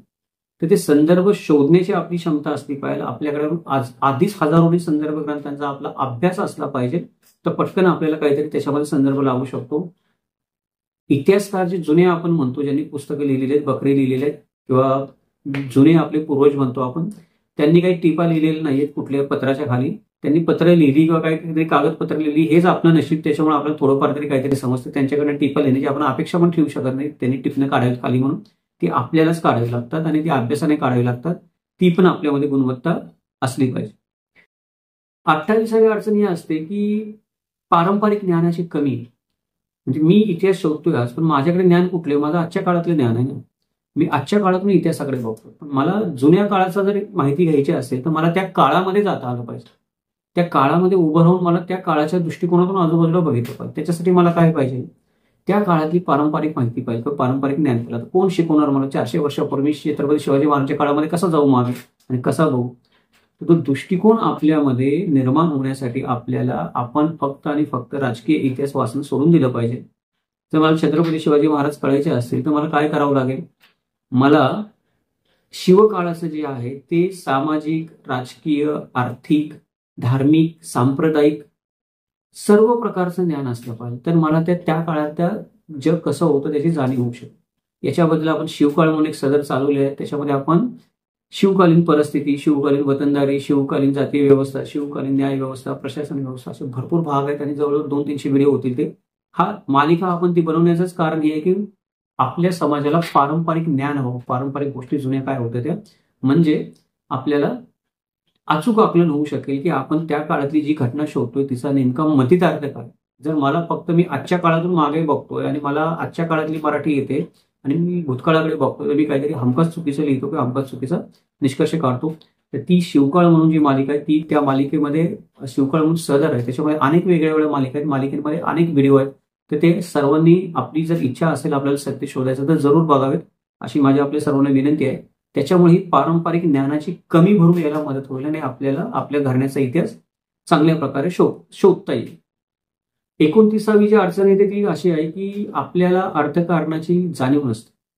म्हणजे इतिहास संशोधन करताना मला असं वाटतं की काय तेव्हा कागदपत्र शोधायचे, माझ्याकडे वेळ आहे, मी नोकरी करता करता करू शकतो, किंवा माझ्याकडे वेळ आहे, मी आता पेन्शनर आहे, रिकामाच वसुली करू शकतो, किंवा काय माझा बिझनेस चाललाय व्यवस्थित, मला इकडे वेळ देऊ शकतो, मी काय खर्च येणार येऊन, तेव्हा खायला प्यायला फिरायला खर्च येईल तेवढं. पण तसं नाही होत. इतिहास संशोधन करायला तुम्ही लागला की मला माहितीत काही काही लोकांनी आयुष्य वाया घालवलेले, 7-7, 8-8 लाख रुपये खर्च केलेले, पण शेवटी त्यातून काहीच सार नाही निघालं. का नाही निघालं की आपण ही मागाची कारणं बघतो. वेळेपणा लोकांचा, तो वेळेपणा आहेच, पण पैसा वाया गेला मुख्यतः. त्यामुळे अर्थकारणाची आपल्याला जाणीव असली पाहिजे की आपली क्षमता किती पैसे खर्च करायचे, आपण पैसे खर्च करतो त्यात तेवढं आउटपुट आलं पाहिजे. येणार आहे का, नसेल येणार तर आपण विनाकारण पैसा वाया घालवतो. दुसरी एक गोष्ट अशी आहे की ज्या घराण्याचा तुम्ही इतिहास शोधताय तो एखाद्याला वाटतं की किती मोठं दैदिप्यमान घराणं, उदाहरणार्थ आपण पेशव्यांचं केलं, लोकांना असं वाटायचं पेशव्यांनी काय तेव्हा बाजीराव पेशव्यांनंतर नानासाहेब पेशव्याचा काळ तर काय होता, पेशव्यांच्या इतिहासातला सुवर्णाक्षराने लिहिला गेलेला काळ होता. पानिपतची लढाई हारली नसती तर पेशव्यांचं साम्राज्य उत्तुंग पसरलं असतं. पण हे सगळं करताना आपण काय पेशव्यांवर कर्ज नव्हती का? नव्हती ना. पेशव्यांना होती ना, पेशव्यांना कर्ज काढावी लागायची वारंवार. त्याच्यासाठी बहुतेक पेशव्यांनी सावकारांच्या मुलीशी लग्न केलेलं आपल्याला दिसतंय. मराठी राजवट ही मोठमोठ्या मोहिमा काढण्यामुळं मराठी राज्य किंवा मराठी दौलत तर कर्जात होतीच मोठमोठ्या मोहिमा राबवल्यामुळं, पण स्वतः पेशवे पण वैयक्तिक कर्जामध्ये होते. म्हणजे कर्ज हे आपल्यावर असू शकतात, आपल्या पूर्वजांवर असू शकतात, कर्जाची काही समस्या असू शकतात, त्या वारसाच्या काही समस्या असू शकतात, पैशाच्या वाटपाच्या काही समस्या असू शकतात, जमिनीशी संबंधित काही कोर्ट कचरे असू शकतात. ते मुद्दे समोर आले, ती भूताचं बाटलीतून बाहेर निघाली तर आजच्या काळामध्ये पण आपल्याला अडचणी निर्माण होऊ शकतात वर्तमान काळामध्ये. तर त्याची आपण काय केली पाहिजे, काळजी घेतली पाहिजे आणि व्यवस्थित त्या गोष्टींची शहानिशा करून तपासून घेतलं पाहिजे. 30वी जी समस्या आहे ती समस्या अशी आहे की संस्कृतीच्या बदलाचा नेहमी इतिहास संशोधनावर परिणाम होत असतो. संस्कृतीचा बदल काय, आपण बघतो की आधुनिक काळामध्ये आपण राहतोय तर आज आपली संस्कृती थोडी वेगळी आहे. शिवछत्रपतींच्या काळामध्ये संस्कृती वेगळी होती, यादवकालीन संस्कृती वेगळी होती. त्याच्या आधी पण आपण गेलो तर 5व्या-7व्या शतकामध्ये तेव्हाची संस्कृती वेगळी होती. महाराष्ट्राची संस्कृती किंवा कुठल्याही देशाची राज्याची संस्कृती काळानुसार बदलत जाते. ती संस्कृती बदलली की ऐतिहासिक गोष्टींचा संदर्भ पण बदलतो. म्हणजे आज मी जी संस्कृतीमध्ये राहतोय त्या संस्कृतीमध्ये काही काही ऐतिहासिक गोष्टींच्या संदर्भाचं महत्वच नाही. शिवकाळामध्ये कदाचित त्या गोष्टी महत्वाच्या असू शकतील पण आज माझ्यासाठी महत्वाच्या नाही, किंवा आज माझ्यासाठी ज्या गोष्टी महत्वाच्या आहेत ते शिवकाळामध्ये तितक्याशा महत्वाच्याच नव्हत्या लोकांसाठी. त्यांना त्याचं काही पडलेलंच नसतं. आज आपल्याला फार पडलेलं आहे, असं होऊ नये तसं होऊ नये अमुक वगैरे. तर हे जे काही परिणाम होतात की त्याच्यामुळे काय होतं की संस्कृती बदलल्यामुळं, या गोष्टींच्या परिणामामुळं भूतकाळामध्ये ज्या गोष्टी आपल्याला संशोधन करायच्या आधी फार महत्वाच्या वाटत असतात, संशोधन संपल्यानंतर आपल्याला कळतं की अरे ही गोष्ट तर काहीच महत्वाची नाही, ती तेव्हा पण महत्वाची नव्हती, आता पण महत्वाची नाही. मग आपला भ्रमनिराश होतो, कारण तीच गोष्ट कदाचित आपल्यासाठी महत्वाची असते.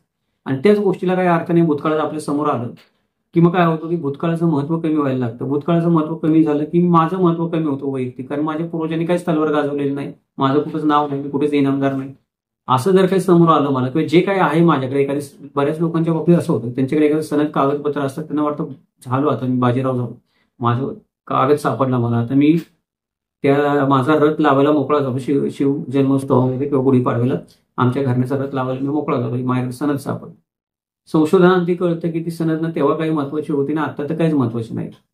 मग ह्या गोष्टी काय होतात की संस्कृतीच्या बदलामुळे भूतकाळाचं महत्व माणसाच्या आयुष्यामध्ये कमी व्हायला लागतं, काही नवीन पुरावे समोर येतात तेव्हा. तर ही गोष्ट पण आपण इथे संशोधनामध्ये लक्षात ठेवली पाहिजे आणि तिची मनाची तयारी ठेवली पाहिजे स्वीकारण्याची. असं काही झालं तर ठीक आहे, सत्य आपण स्वीकारलं पाहिजे. 31वा जो मुद्दा आहे किंवा 31वी जी समस्या आहे ती म्हणजे माहितीच्या शोधामध्ये अनेक भ्रम आणि गोंधळ निर्माण होऊ शकतात. मगाशी आपण चर्चा केली तसं आधीच्या मुद्द्याची की माहितीचा मारा होतो आपल्यावर, कुठली माहिती खरी कुठली कळत नाही, कुठल्या माहितीचा स्रोत खरा कुठला खोटा कळत नाही. तर हे काय झालं की दुसरीकडून माहिती माझ्याकडे येते संशोधक म्हणून मला कळत नाही, पण मुळामध्ये माझ्याच डोक्यामध्ये हजारो भ्रम आणि गोंधळ असतात. बाहेरच्या माहितीशी त्याचा काही संबंधच नसतो, ती मिळू न मिळू मला, मी स्वतःच एक कन्फ्युज स्टेटमध्ये असतो. ही जी माहितीच्या शोधामध्ये मी जातो, सतत माहिती शोधतो, ही शोधतो ती शोधतो, हे काम 5-6 वर्ष चालतं. 5-6 वर्षामध्ये मीच म्हणजे जेव्हा इतिहास संशोधनाच्या सुरुवातीला संशोधन सुरू करायच्या आधी मी व्यवस्थित असतो, माझ्या डोक्यात काही गोंधळ भ्रम वगैरे नसतात, मला माझं ध्येय माहीत असतं. पण जसं जसं काम पुढे जातं तसं पुष्कळ वेळेला घराण्याचा खरा इतिहास समोर यायच्या ऐवजी इतिहासकार असतो तोच गोंधळला जातो आणि भ्रमित होऊन त्यालाच काही कळत नाही. असे कित्येक भ्रमित झाले लोक मी बघितलेले, त्यांना कळतच नाही की काय खरं काय खोटं, कशाला खरं म्हणावं कशाला खोटं म्हणावं म्हणू नये, काय नेमकं माझ्या घरामध्ये होतं, हीच माझी कुलदैवत आहे का, तेच माझं दैवत आहे का, आणि हेच माझे कुळाचार नीट होत नाही, हेच माझे पूर्वज आहेत का, कारण ती तर आडनाव तर माझं हेच आहे, ते मूळचे त्याच गावचे आहेत, तिथे सगळे, पण तिथं माझा काही संदर्भ लागत नाही. आता मग आम्हीच वेगळे कसे पडलो, आमचंच एक गाव या घरात कुठून आलं, आमचं असं एक घर या गावात कुठून आलं, अशा भरपूर गोष्टी आहेत त्या लोकांना संभ्रमित करून टाकतात शोधायला गेल्यावर संशोधकांना. नेहमी आपण लक्षात ठेवलं पाहिजे की आपला मानसिक बॅलन्स आपल्याला ठेवता आला पाहिजे, तेवढं आपण मानसिक सक्षम असलं पाहिजे. नाहीतर दुसऱ्यांचे प्रश्न सोडवताना त्यांच्या घराण्याचा इतिहास उजेडात आणून त्यांना आपण म्हणतो की स्थिर स्थावर करताना आपण स्वतः अस्थिर होऊ शकतो मेंटली. बरेच लोक झालेले मी पाहिलेले आहेत, ही एक मोठी समस्या आहे. 32वा जी महत्वाची समस्या आहे ती म्हणजे अशी आहे की कधीच तुम्हाला इतिहास संशोधनामध्ये पूर्ण माहिती मिळत नाही कुठल्याच गोष्टीची. तुम्ही जेव्हा संशोधनाला काम करता तेव्हा तुमच्यासमोर काही कागद असतात, पुस्तकं असतात, संदर्भ असतात. तुम्हाला असं वाटतं माझ्याकडे तर सगळी माहिती आहे. किंवा आपला स्वतःचा भ्रम असतो की किंवा आपल्याला स्वतःला असं सांगितलं जातं, म्हणजे मी इतिहास संशोधक आहे, एखाद्या घराण्याचा इतिहास मला शोधायचा, तर तो मनुष्य मला असं भासवतो की बस आमच्याकडे सगळं आहे, त्यात काही माहिती तर आम्ही गुप्त ठेवलेली, ती फक्त आणि फक्त तुम्हालाच आम्ही दाखवणार, दुसऱ्या कोणाला दाखवणार. अमक्या तमक्याने आमच्या घराण्यावर पुस्तक लिहिलं, त्याला पण आम्ही ती माहिती दाखवली नाही. दाखवली तर अर्धीच दाखवली. तुम्ही आता एवढं सगळं काम करताय, तुमचा एवढा अभ्यास नाही आणि तुम्हाला मी सगळी माहिती दाखवतो. तो जी माहिती दाखवतो म्हणतोय ती तर अजून अर्धी पुराणी असते, ती त्याला कळत नाही. तर इथे काय आहे की कधी असा हट्ट धरू नका की मला संपूर्ण माहिती पाहिजे, ती कधीच नसते, कधीच मिळत नाही. आणि कधी अशी स्वतःची गैरसमजूत पण करून घेऊ नका की मला संपूर्ण माहिती मिळाली. जगभराची माहिती मी गोळा केली 10 वर्ष खपून, तरी ती अपूर्णच आहे. अजून काहीतरी नवीन त्याच्यामध्ये समोर येऊ शकतं. हा ओपन माइंडेड ज्याला आपण म्हणतो तो आपण ठेवला पाहिजे, तर आणि तरच आपण इतिहास संशोधनामध्ये यशस्वी होऊ शकतो. अजून एक गोष्ट अशी आहे की याच्यामध्ये काय होतं की माणसावर फार फरक पडतो. माझा 33वा मुद्दा आहे, त्याच्यामध्ये काय लिहिलंय आपण की रोजच्या आयुष्यातील प्राधान्य कमी होतं. रोजच्या आयुष्यातील प्राधान्य कमी होतं म्हणजे काय, ही एक मोठी समस्या आहे. मोठी समस्या म्हणजे काय आहे की एखादा माणूस जेव्हा इतिहास संशोधनामध्ये उतरतो तेव्हा तो एका भूतकाळाच्या जगामध्ये टाइम ट्रॅव्हल करायला निघून जातो. त्याच्यासमोर एवढ्या घटना येतात, एवढ्या गोष्टी येतात, एवढे विचित्र जग येतात, एक फॅन्टसी जग त्याच्यासाठी तयार होतं आणि ते कधी संपतच नाही. म्हणजे ॲलिस इन वंडरलँड सारखं आहे की तुम्ही पुढे गेला ते संपतच नाही कधी काही केलं तरी. तसंच हे पण जे जग आहे इतिहास संशोधनाचं ते कधीच संपत नाही. तुम्ही एखादं काम हातामध्ये घेतलं की तुम्ही त्याच्यामध्ये रंगून जाता, गुंगून जाता आणि तुमच्या आयुष्यातला भरपूर वेळ तिकडे तिकडेच जायला लागतो आणि त्याच्यामुळे तुमच्या आयुष्यातली दुसरी जी महत्वाची काम आहे त्याचं प्राधान्य कमी व्हायला लागतं आणि त्याचे दुष्परिणाम तुम्हाला भोगावे लागतात. म्हणजे एखाद्या माणसाला एकदा वेळ लागले की तो कागद घेऊनच फिरतो सगळीकडे, तो त्याच्या जीवाला चैनच पडत नाही किंवा त्याने ठरवलेलं असतं की ही गोष्टी मी प्रूफच करून ठेवेल. मग भले तो नोकरी करत असेल तर नोकरीमध्ये कामात त्याचं मन लागत नाही, लॅपटॉपवर टाईप करतो तरी काहीतरी विचार डोक्यामध्ये चालले, घरी आला तरी कोणाला तरी भेटायला चाललाय, परत सकाळी गेला तरी संध्याकाळी सांगतोय कोणाला तरी फोन करून संध्याकाळी मीटिंग ठेवली बरं का 8 वाजता यायचं तिथं. बायका मुलांवर फिरायला त्याला वेळ नाही, बायका मुलांकडे बघायला वेळ नाही आणि त्याची इच्छा असली तरी त्याचा अर्थकारण बिघडतं या गोष्टीमध्ये, इकडेच महत्व द्यावं लागतं त्याला, काही जणांनी वाहून घेतलेलं असतं. त्याच्यामुळे नातेसंबंधांमध्ये ताणतणाव निर्माण होतात.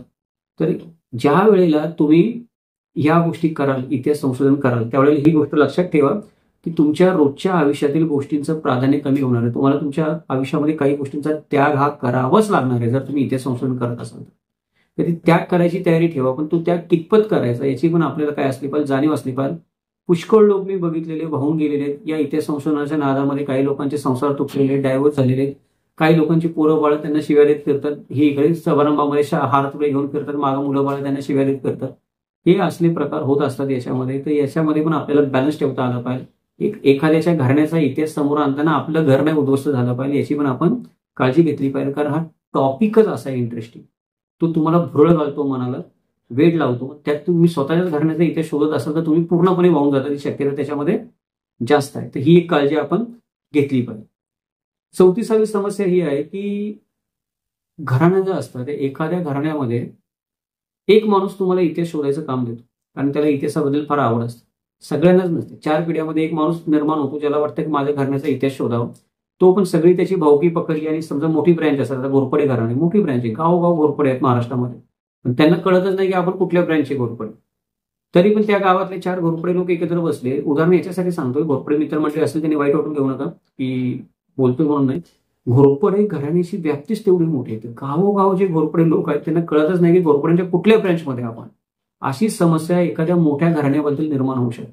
मग त्याच्यामुळे काय होतं की एक माणूस म्हणतो मला इतिहास शोधायचा आहे, बाकीचे 4 म्हणतात नाही शोधायचं. एक माणूस म्हणतो असं करायचं, दुसरा म्हणतो नाही तसं करायचं, एखादा म्हणतो असं करायचं तसं का करायचं, एखादा म्हणतो एवढे पैसे द्यायचे तेवढे पैसे का द्यायचे. लोकांचे स्वतःच्या इतिहासाकडे बघण्याचे पण दृष्टिकोन असतात. कोणाला वाटतं की आम्ही संताजीरावांच्या ब्रँचमध्ये तर आम्ही ठीक आहे, कोणाला वाटतं नाही आम्ही मिरजकर आहे, कोणाला वाटतं नाही आम्ही इचलकरंजीकर आहे, कोणाला वाटतं आम्ही कापशीकर आहे, कोणाला वाटतं आम्ही गजेंद्रगडकर आहे, कोणाला वाटतं आम्ही कर्नाटकामध्ये आहे. हे भोसले घराण्याबद्दल पण होतं, हे बाकीचे अजून काही मोठी घराणी आहेत त्यांच्याबद्दल पण होतं. महाराष्ट्रामध्ये पसरलेली सगळी ढमढेरे घराणं आहे, उल्लेख करायला काही हरकत नाही की मोठी त्यांची 50 एक लोकांची यादी, 50 एक लोकांची यादी आहे वेगवेगळ्या पिढीमध्ये त्यांनी कर्तृत्व गाजवलेल्या. संशोधन केलं तर अजून 100 लोकांची यादी सापडेल. तर अशा मोठ्या ज्या ब्रँचेस असतात तिथं वेगवेगळ्या लोकांचे वेगळे वेगळे दृष्टिकोन असतात आणि ते दृष्टिकोन कधी संपतच नाही. म्हणजे मी त्या कोणीतरी मला विनंती केली असं समजा की मी इतिहास संशोधक आहे आणि मी ते काम करायला हो म्हणलो त्या व्यक्तीला की चला ठीक आहे. मी विचारतो तुमची एक वाक्यता आहे का या गोष्टीबद्दल. तो बोलतो ना, बोलतो आमची सगळी एक वाक्यता. नंतर काम करायला सुरुवात होतं तेव्हा एक एक पिल्लू समोर यायला. तर हे जे वेगळे वेगळे दृष्टिकोन असतात त्याच्यामुळे माहिती मिळणं अवघड होतं. त्याचं कारण काय की एखाद्याचा दृष्टिकोन तुम्ही नाकारला किंवा एखाद्याचा दृष्टिकोन वरचा असेल, त्याला पुरावाच सापडत नसेल तर आपल्याला नाही म्हणण्याशिवाय पर्याय नाही. तो माणूस नाराज होतो. त्याच्याकडे असलेली माहिती पण द्यायला हळूहळू तो नकार द्यायला लागतो किंवा असलेली माहिती पण दडवू लागतो. नंतर काही लोकांच्या लक्षात येतं की अरे आपला काही उपयोगच नाही इतिहास संशोधनामध्ये. आपला फक्त उपयोग करून घेतला जातोय. माझ्या घरातून सांधेचे टाक नेले जात आहेत, माझ्या घरातून एखादं पुस्तक नेलं जाते, पण मला महत्व नाही मिळत. माझ्या चुलत भावालाच महत्व मिळते सगळं. त्याच्यामुळं पण काय होतं की सगळेजण मिळून हे जेव्हा घराण्यातील लोक एकत्र बसतील, त्यांचा होमवर्क पक्का करतील आणि मग कुठल्या तरी इतिहास करायला ते काम देतील तर ते काम सोपं होतं. असं काम व्हायला लागलं. असं कितीतरी घराण्यांचा इतिहास आज नसलेला आहे किंवा कितीतरी घराण्यांचा इतिहासात समोर येऊ शकत नाही की त्यांच्या घराण्यांमध्ये तेवढं पोटेन्शियल आहे. तुम्ही जर इतिहास बघितला तर मोठी घराणी, त्यांचं वेगवेगळ्या पिढ्यांमध्ये जवळजवळ 400 वर्षाच्या कालखंडामध्ये अनेक लोकांनी कर्तृत्व गाजवले. पण ते कर्तृत्व जसं समोर यायला पाहिजे तसं कधी येतच नाही. कारण त्या 400 लोकांनी वेगवेगळ्या काळात कर्तृत्व गाजवलं आणि आता जे 400 लोक आहेत ते समोर बसले तरी वेगवेगळ्या दिशेने तोंड करून बसले. त्यामुळे त्या घराण्याचा मौल्यवान इतिहास कधी समोर येत नाही आणि जो इतिहासकार ते शोधायला जाईल अशी परिस्थिती निर्माण झाली तर त्याला भीक नको पण कुत्रावर अशी परिस्थिती येते की भाऊ ठीक आहे माहिती देऊ नका पण काही बोलू नका तुम्ही, मी बघतो काय करता येईल. ही एक मोठी समस्या आहे की वेगळे वेगळे दृष्टिकोन असतील तर ते चॅलेंजिंग काम आहे. कशा प्रकारे हँडल करायचं आपल्याला कळलं पाहिजे. 35वा जो एक मोठा प्रॉब्लेम आहे किंवा समस्या आहे ती अशी आहे की भूतकाळामधले काही अनुभव असतात ते सगळेच काही ग्लोरिफाईंग नसतात. म्हणजे आपल्याला इतिहास का शोधायचा असतो. मला वाटतं की माझा इतिहास हा यशोगाथा सांगणारा असावा, माझा इतिहास हा अभिमानाने मिरवण्यासारखा असावा, माझा इतिहास हा या मोठी गौरवगाथा असावी. परंतु प्रत्येक वेळेला काही तुमचा इतिहास गौरवगाथेचा असेलच असं. काही वेळेला काही कलंकित गोष्टी पण आपल्या समोर येतात. काही वेळेला आपल्याला शर्मेने मान खाली घालायची वेळ येते की माझ्या पूर्वजांनी या गोष्टी केलेल्या आहेत म्हणून. म्हणजे भूतकाळातले जे वाईट अनुभव असतात ते वाईट अनुभव कधी कधी लोकांना माहीत असतात. म्हणजे जे लोक त्या कुटुंबामध्ये आहेत किंवा त्या घरामध्ये आहेत त्यांना माहीत असतं की आपल्या घराण्यामध्ये अशा काही काही गोष्टी घडलेल्या आहेत. त्यांना वाटत असतं की आमचा इतिहास पुढे यावा, कोणीतरी ग्लोरिफाय करावा, गौरवशाली इतिहास समोर आणावा, आम्हाला पण मानाने फिरता यावं. पण त्यांना आत हे पण माहीत असतं की ह्या काही काही गोष्टी काय झालेल्या आहेत, घडलेल्या. मग हे लोक काय करतात की मुद्दाम ती माहिती ठरवायचा प्रयत्न करतात किंवा सांगतच नाहीत किंवा इतिहासकाराला घरामध्ये पाऊलच ठेवत आहेत. मला काही काही घरांनी महाराष्ट्रामध्ये माहिती आहे, वेगवेगळी गावं माहिती आहेत, नाव नाही घेत आता मी 20 वर्ष हेच काम करतो. पण हे लोक तुम्हाला घरात येऊच देत नाहीत. घरात येऊ देत नाही तर मनात कुठे येऊन देतील, मनात येऊ देत नाही तर खरी माहिती कुठून सांगतील. त्याच्यामुळे भूतकाळातले जे वाईट अनुभव आहेत ते वाईट अनुभव पण काय होतात इतिहास संशोधनामध्ये मोठा अडसर ठरतात. जे आधी माहिती आहेत ते आणि जे माहीत नाहीये ते वाईट अनुभव काय होतात की मी इतिहास संशोधनाला सुरुवात केली, नंतर कळलं की अरे काही कलंकित इतिहास आहे याचा किंवा गुन्हेगारी पार्श्वभूमी आहे घराण्याची, असा काही इतिहास समोर आला तर ते धक्कादायक होतं समोरच्या माणसाला पण. कधी कधी मला पण शॉकिंग होतं की अरे असं कसं काय होतं, इतक्या लेवलला गोष्टी कशा काय भूतकाळामध्ये, इतक्या थराला कशा काय गोष्टी पोहोचल्या भूतकाळामध्ये या घराण्यामध्ये किंवा या व्यक्तीच्या आयुष्यामध्ये. रक्तपात 4-4 पिढ्या कसे काय चालले, अगदी गर्भातल्या मुलाला मारून टाकण्याची गोष्ट महाभारतात नाही, आपल्या पण वतनाच्या संदर्भात लोकांनी केलेली. हे घडलं कसं, हे धक्कादायक आहे. भूतकाळातले वाईट अनुभव धक्कादायक आहेत. ते पचवण्याची त्या घराण्यातल्या माणसांची पण तयारी पाहिजे, त्याचबरोबर इतिहासकाराची पण तयारी पाहिजे, तर तुम्ही इतिहासाच्या मुळापर्यंत पोहोचू शकता. 36वा जो मोठा मुद्दा आहे किंवा समस्या आहे ती म्हणजे कायदेशीर दस्तावेजांची अडचण. काही काही जी कागदपत्र असतात ती काही काही संस्थांमध्ये ठेवलेली असतात, सरकार दरबारी असतात, ते वापरण्यावर निर्बंध असतात किंवा काही काही लोक काय करतात की वाद निर्माण होतो नसता म्हणून काही काही कागद दाखवतच नाही. आपल्या महाराष्ट्रामध्ये भरपूर वाद निर्माण झाले, त्याच्याबद्दल भरपूर लोकांनी कोणाला नाही कोणाला दोषी ठरवले. ती कागदपत्र ज्या संस्थेमध्ये होते संस्थेची मोडतोड जाळपोळ केलेली आहे. या अनुभवातून काय होतं, ती संस्था असतात त्या संस्था पण नंतर कायदेशीर काहीतरी अडचणी क्रिएट करतात कागदपत्र देण्यासाठी की नकोच याच्यामुळे वाद निर्माण होणार आहे, आम्ही तुम्हाला कागदपत्र देणार नाही. खरं तर दिलं पाहिजे त्यांनी, पण न देण्यासाठी काहीतरी कायदेशीर अडचण सांगतात. तर सरकारने पण काही काही गोष्टींवर काय केलेलं आहे, बंदी घातलेली आहे की या गोष्टी बोलायच्या नाहीत किंवा या गोष्टी तुम्हाला माहीत असल्या तरी पण तुम्ही समोर आणायच्या नाहीत. समोर आणल्या तरी तुम्हाला काही बंधन आहेत की तुम्ही मोजक्याच गोष्टीमध्ये व्यवस्थित बोललं पाहिजे. काही काही याच्यामध्ये तुम्ही गेला संस्थांमध्ये, सरकारी, बिन सरकारी, खाजगी, काही निम सरकारी संस्था पण आहेत, काही जण खाजगी संग्राहक पण आहेत, वैयक्तिक संग्राहक पण आहेत. ते पण तुम्हाला काही ना काहीतरी कायदेशीर अडचणीशी किंवा कायदेशीर कोर्ट केसची पण लोक भीती घालतात. म्हणजे तुम्ही वैयक्तिक इतिहास संशोधक असाल, तुमच्या घराण्याचा इतिहास शोधत असाल, तुमच्या हाताला काही लागतच नाही, माझ्यासारखा माणूस गेला तर मला पण कोर्टची धमकी द्यायला कमी करत नाहीत लोक. मी 20 वर्ष अभ्यास करून पण ते टिकत नाही ती गोष्ट वेगळी, पण त्यांचा अजून आज्ञा नाही की त्यांना असं वाटतं की आमची मालकी त्याच्यावर. तर या कायदेशीर अडचणी ज्या आहेत दस्तावेज मिळवण्यामध्ये, ती एक महाराष्ट्रामध्ये फार मोठी समस्या आहे. ज्याच्या तिच्याकडे जिकडे तिकडे कागदपत्र पडलेली आहेत, ती कागदपत्र समोरच्याला द्यायची म्हणले की त्याच्या जीवावर येतं. त्याच्यासाठी त्याच्याकडे काहीतरी कायदेशीर बाब तयारच आहे की का मी तुम्हाला ती कागदपत्र देणार. त्याच्यामुळे पण घराण्यांच्या इतिहास संशोधनामध्ये फार अडचणी येतात. पुष्कळ लोक मला म्हणतात की सर आमचे कागद आहेत ना, तुम्ही शोधा ना, तुम्ही लिहा ना त्याच्यावर. अरे पण तो कागद डोळ्याने दिसेल ते लिहिलं मी त्याच्याबद्दल. तो कागद तुझा त्या व्यक्तीच्या ताब्यामध्ये, त्याची ट्रू कॉपी मला कधीच बघायला भेटत नाही, तर मी कसं लिहिणार त्याच्याबद्दल, नाही लिहू शकत. ती ट्रू कॉपी भेटणं दुर्मिळ झालेलं आहे. त्याच्यावर एक मोठा व्हिडिओ बनवू शकतो आपण. तुमची इच्छा असेल तर मला सांगा. थोडा संवेदनशील विषय आहे पण बनवू शकतो आपण त्याच्यावर व्हिडिओ. जबाबदारीने व्हिडिओ बनवू शकतो ज्याच्यामुळे या समस्येचं ज्ञान होईल. पण ही फार मोठी समस्या आहे. सदतीसावा जो मोठा प्रॉब्लेम आहे तो काय आहे की घराण्याच्या इतिहासामध्ये जर आपण बोललं तर कधी कधीच घरामध्ये किंवा कुटुंबामध्ये त्या घराण्यामध्येच ताणतणाव निर्माण होतो. ते घराणं तिथून पुढे नेहमी पारिवारिक घराणं असतं, ते टेन्शनमध्येच जगणार तिथून पुढे. किंवा काही काही विषय जे असतात ते फार संवेदनशील असतात लोकांसाठी. म्हणजे त्या घराण्याला वाटत असतं की माझा इतिहास शोधावा, पण ती संवेदनशील मुद्दे टाळावेत किंवा ते संवेदनशील मुद्दे आमच्या घराण्याशी कसे निगडीत नाहीये हे सांगावं, ही त्यांची इच्छा असते. पण तसं होत नाही. इतिहास संशोधनामध्ये तुम्हाला दूध का दूध पाणी का पाणीच भेटणार. तुम्ही पुराव्याने चालत असाल, भावनेवर चालत नसाल, ते स्वीकारावं लागतं. तर तुम्ही तुमच्या घराण्याचा इतिहास शोधत असाल तर या गोष्टींना तयार राहा. उदाहरण एक देतो की समजा मी माझ्या घराण्याचा इतिहास शोधतोय जमिनीच्या वादाबद्दल, आणि गडबड काय झाली की मी इनामदार आहे, माझे पूर्वज इनामदार होते. कोणीतरी माझ्या पूर्वजांना इनामी जमीन दिली होती. तर ते इनामी जमीन काय ती वारसा हक्काने जो इनामदार आहे त्याच्याकडेच जाणार. म्हणजे थोरला मुलगा असेल, कोणी असेल, म्हणजे पाटील असेल कोणी, तर पाटलाचा सर्व अधिकार आणि हक्क वारसा हक्काने काय मिळणार, थोरल्या मुलाला मिळणार. किंवा जुन्या काळामध्ये कसं व्हायचं, थोरल्या मुलाकडे सगळं ते जायचं. ती जमीन अशी मानली जायची नाही की इनामी जमीन आहे ती त्या सर्व कुटुंबाच्या मालकीची. किंवा काही ठिकाणी कुटुंबाच्या मालकीची ती जमीन मानली गेली तरी काय व्हायचं की थोडासा वाटा दिला जायचा 4 भावंडांना आणि एका भावंडाला मोठा वाटा मिळायचा. आता ही गोष्ट लोकांना माहित नाही कारण ती दडून गेलेली या इतिहासाच्या पानांच्या मागे. काही वेळेला असं होतं की माझे वडील इनामदार होते, पाटील होते, देशमुख होते कोणतरी, त्यांना इनामी जमीन मिळाली आणि माझ्या वडिलांनी नंतर काय केली की अजून 20 एकर जमीन विकत घेतली. म्हणजे इनामी जमीन पहिली माझ्याकडे 20 एकर आहे, नंतरची 20 एकर अजून विकत घेतली. तर जी 20 एकर जमीन त्यांनी विकत घेतली त्यातच उरलेल्या भावांना वाटा मिळतो, पहिल्या जमिनीमध्ये भेटत असं. भरपूर लोकांना माहितच नाही की इनामी जमीन आणि इनामदाराने विकत घेतलेली दुसरी जमीन ही सगळी मिळून वडिलोपार्जित प्रॉपर्टी होती आणि ती सर्वांमध्ये समान वाटली गेली. आता मी काय होतो की मी 400 वर्षांनी जागा होतो आणि मी सुरुवात करतो माझ्या पूर्वजांचा इतिहास शोधायला, त्यात वाटणीचा, संपत्तीचा. मला कुठतरी एखादं कढईपत्र सापडतं माझ्या हातामध्ये, मी लगेच सुरू होतो.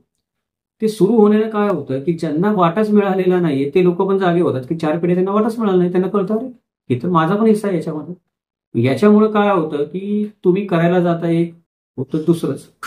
त्याच्यामुळे परिवारामध्ये जे आतापर्यंत एकत्र राहत होतं परिवार, त्यांच्यामध्ये कुठलेही मतभेद नव्हते. अगदी भावकी 50 घरांची भावकी सगळे एकत्र राहतात समाधानाने. तर 50 घरांमध्ये धुसफूस चालू होतं. म्हणजे नसलेल्या एखाद्या दुहीचं बेस तुम्ही पेरू शकता. घराण्याच्या इतिहासाबद्दल बोलणं ही फार जबाबदारीची गोष्ट आहे. ती व्यवस्थित तुम्हाला सांगता आली पाहिजे. पारिवारिक ताणतणाव निर्माण जरी झाली तरी ते निस्तरण्याची क्षमता आपल्यामध्ये असली पाहिजे. आपल्यामध्ये तेवढी मॅच्युरिटी असली पाहिजे. समोरच्या माणसामध्ये तेवढा समजूतदारपणा असला पाहिजे. नाहीतर या गोष्टी मोठ्या प्रमाणामध्ये समस्या निर्माण करू शकतात. 38वी जी समस्या आहे मोठी ती म्हणजे डिजिटल साधनांच्या अडथळे. इंटरनेटवर आपल्याला माहिती स्टोअर करायची असेल तर आपल्याला बऱ्याच गोष्टी लागतात. आपल्याला चांगल्या ताकदीचा कॉम्प्युटर लागतो. साधा सुद्धा कॉम्प्युटर चालत नाही. तुम्हाला किमान 1 लाख रुपये किमतीचा कॉम्प्युटर लागेल. सगळी माहिती व्यवस्थित प्रोसेस करायची असेल तर. त्याच्यानंतर इंटरनेट कनेक्शन तुम्हाला फास्ट लागेल. तुम्हाला क्लाउड सिस्टीम लागेल. तुम्हाला एखादी हार्ड डिस्क ठेवावी लागेल वेगळी सगळी माहिती सेव्ह ठेवण्यासाठी. हजारो गोष्टी लागतील. ही सगळी साधनं तुमच्याकडे असायला पाहिजे. तुम्ही म्हणाल सर आमचं तर कुठे 200 वर्षाचा इतिहास शोधायचा, कुठे 200 वर्षाच्या इतिहासासाठी एवढा खर्च करता. नाही, तुमचा इतिहास 200 वर्षाचा शोधायचा असू दे नाही तर 2 दिवसाचा शोधायचा असू दे. आजकाल तुम्हाला तांत्रिक साक्षरता ही फार गरजेची. म्हणजे मी पण एवढे सगळे व्हिडिओ बनवतो. जर मी सॉफ्टवेअर इंजिनियर नसतो तर कदाचित मला माहित नाही की मी एवढे सगळे व्हिडिओ बनवू शकलो असतो.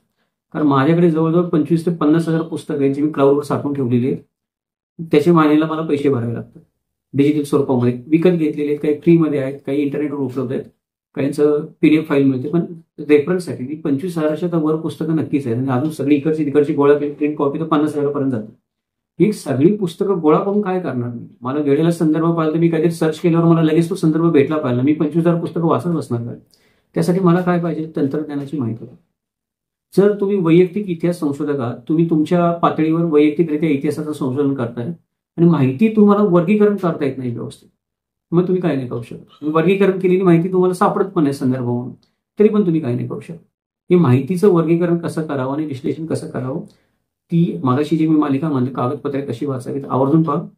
त्या मालिकेमध्ये या सगळ्या गोष्टींचं आपण विस्ताराने वर्णन केलेलं आहे की या समस्येवर मार्ग कसा काढावा. त्याच्यामध्ये तांत्रिक साक्षरता हा फार मोठा मुद्दा आहे. तुम्ही बस इकडे MBA केलेलं आहे, तुम्ही उद्योगपती आहात, तुम्ही मोठे बिल्डर आहात, वकील आहात, डॉक्टर आहात, तुमच्याकडे BMW आहे, ऑडी घेऊन तुम्ही फिरतात, पण इतिहास संशोधनामध्ये तुम्हाला व्यक्तिशः तुम्ही कोणावर तरी दुसऱ्यावर डिपेंड आहात.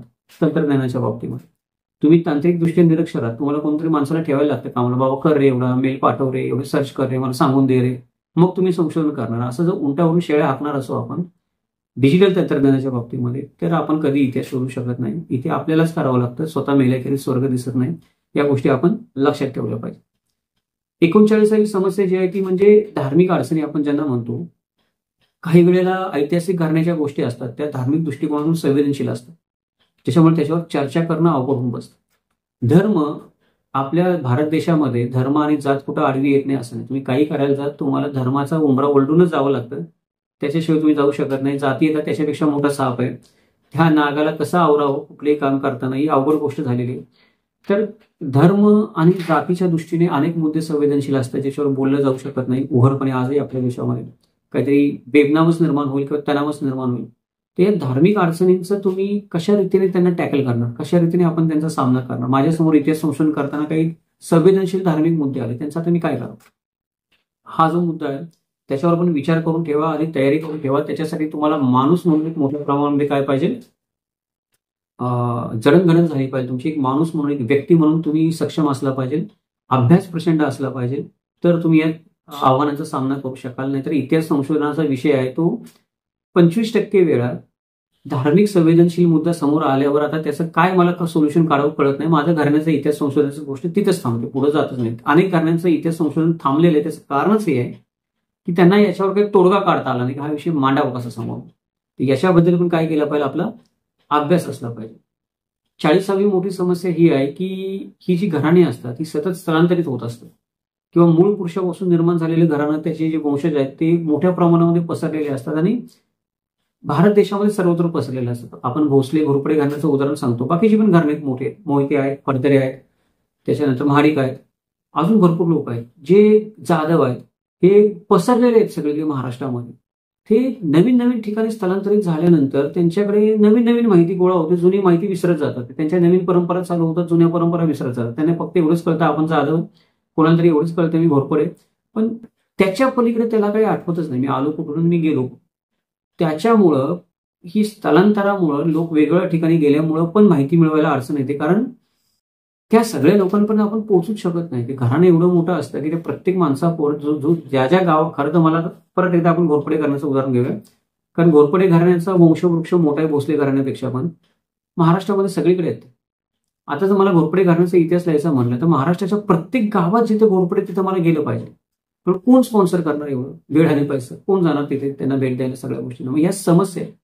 त्यामुळे ही घराणी जी आहे ती घराणी बदलत राहतात, जागा बदलत राहतात, स्थळं बदलत राहतात, विस्तार होतो काळानुरूप त्यांचा, आणि त्या सगळ्यांपर्यंत आपण पोहोचू शकत नाही. त्यामुळे काही ना काही माहिती आपल्या हातातून नेहमी निष्ठून जाते, कारण आपण तिथपर्यंत पोहोचू शकत नाही. ही मोठी समस्या आहे.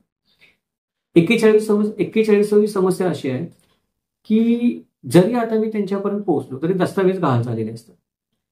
कित्येक लोकांना मी भेटायला जातो, ते मला सांगतात नाही हो आमच्या घरामध्ये ताम्रपट होतं. काय झालं, नाही भंगारात विकलं तो जुन्या पिढीमध्ये. मग ते आमच्या घरामध्ये होते ना मूर्ती त्या मंदिरातल्या, काय झालं, नाही जीर्णोद्धार केले, मग मूर्तींचं काय केलं, टाकून दिले विहिरीमध्ये. तुम्ही म्हणतो तू कागद होता ना आमच्याकडे, काय केले, काय नाही कळलंच नाही. माझ्या वडिलांना काही रद्दीमध्ये विकले. मग ते आमच्या घराण्यात मोठी माहिती होती. माझ्या वडिलांनी एवढ्या वह्या लिहून ठेवल्या, तर माझे वडील कोतवाल होते, माझे वडील होत होते, ती कागदपत्र होती. मग काय केली, माझ्या वडिलांनी फार जपून ठेवली होती. ती बॅग ती गेल्यानंतर होती माझ्याकडे, नंतर ती बॅगच कुठं गायब झाली. म्हणजे लोकांना त्यांच्याकडे कागदपत्र होती हे माहिती, पण ती गहाळ होतात, जाणीवपूर्वक गहाळ केली जातात, गहाळ होऊ दिली जातात कागदपत्र आपल्याकडे. विका राजवडे याच्याबद्दल फार रागाने बोलायचे, कारण एका ठिकाणी ते गेले होते, कागदपत्र आहेत म्हणून कळलं तेव्हा. जेव्हा त्या माणसाच्या घरामध्ये गेले तेव्हा त्या माणसाने एक चूल ठेवली होती, तिच्यावर मोठा एक बोंब ठेवला होता तापायला, आणि त्या चुलीमध्ये कागदपत्र टाकत होता. ते म्हणजे एवढी साठली, घरामध्ये बुरशी लागली त्याची, पाणी तापवलं तर उपयोगी पडते. विका राजवडे म्हणले मला चक्कर यायची वेळ आली तिथेच. ही आपल्या महाराष्ट्राच्या इतिहासाची वेळ. त्यामुळे दस्तावेज गहाळ होणं ही आपली एक प्रारंभिक समस्या आहे, मूलभूत समस्या आहे, प्राथमिक समस्या आहे.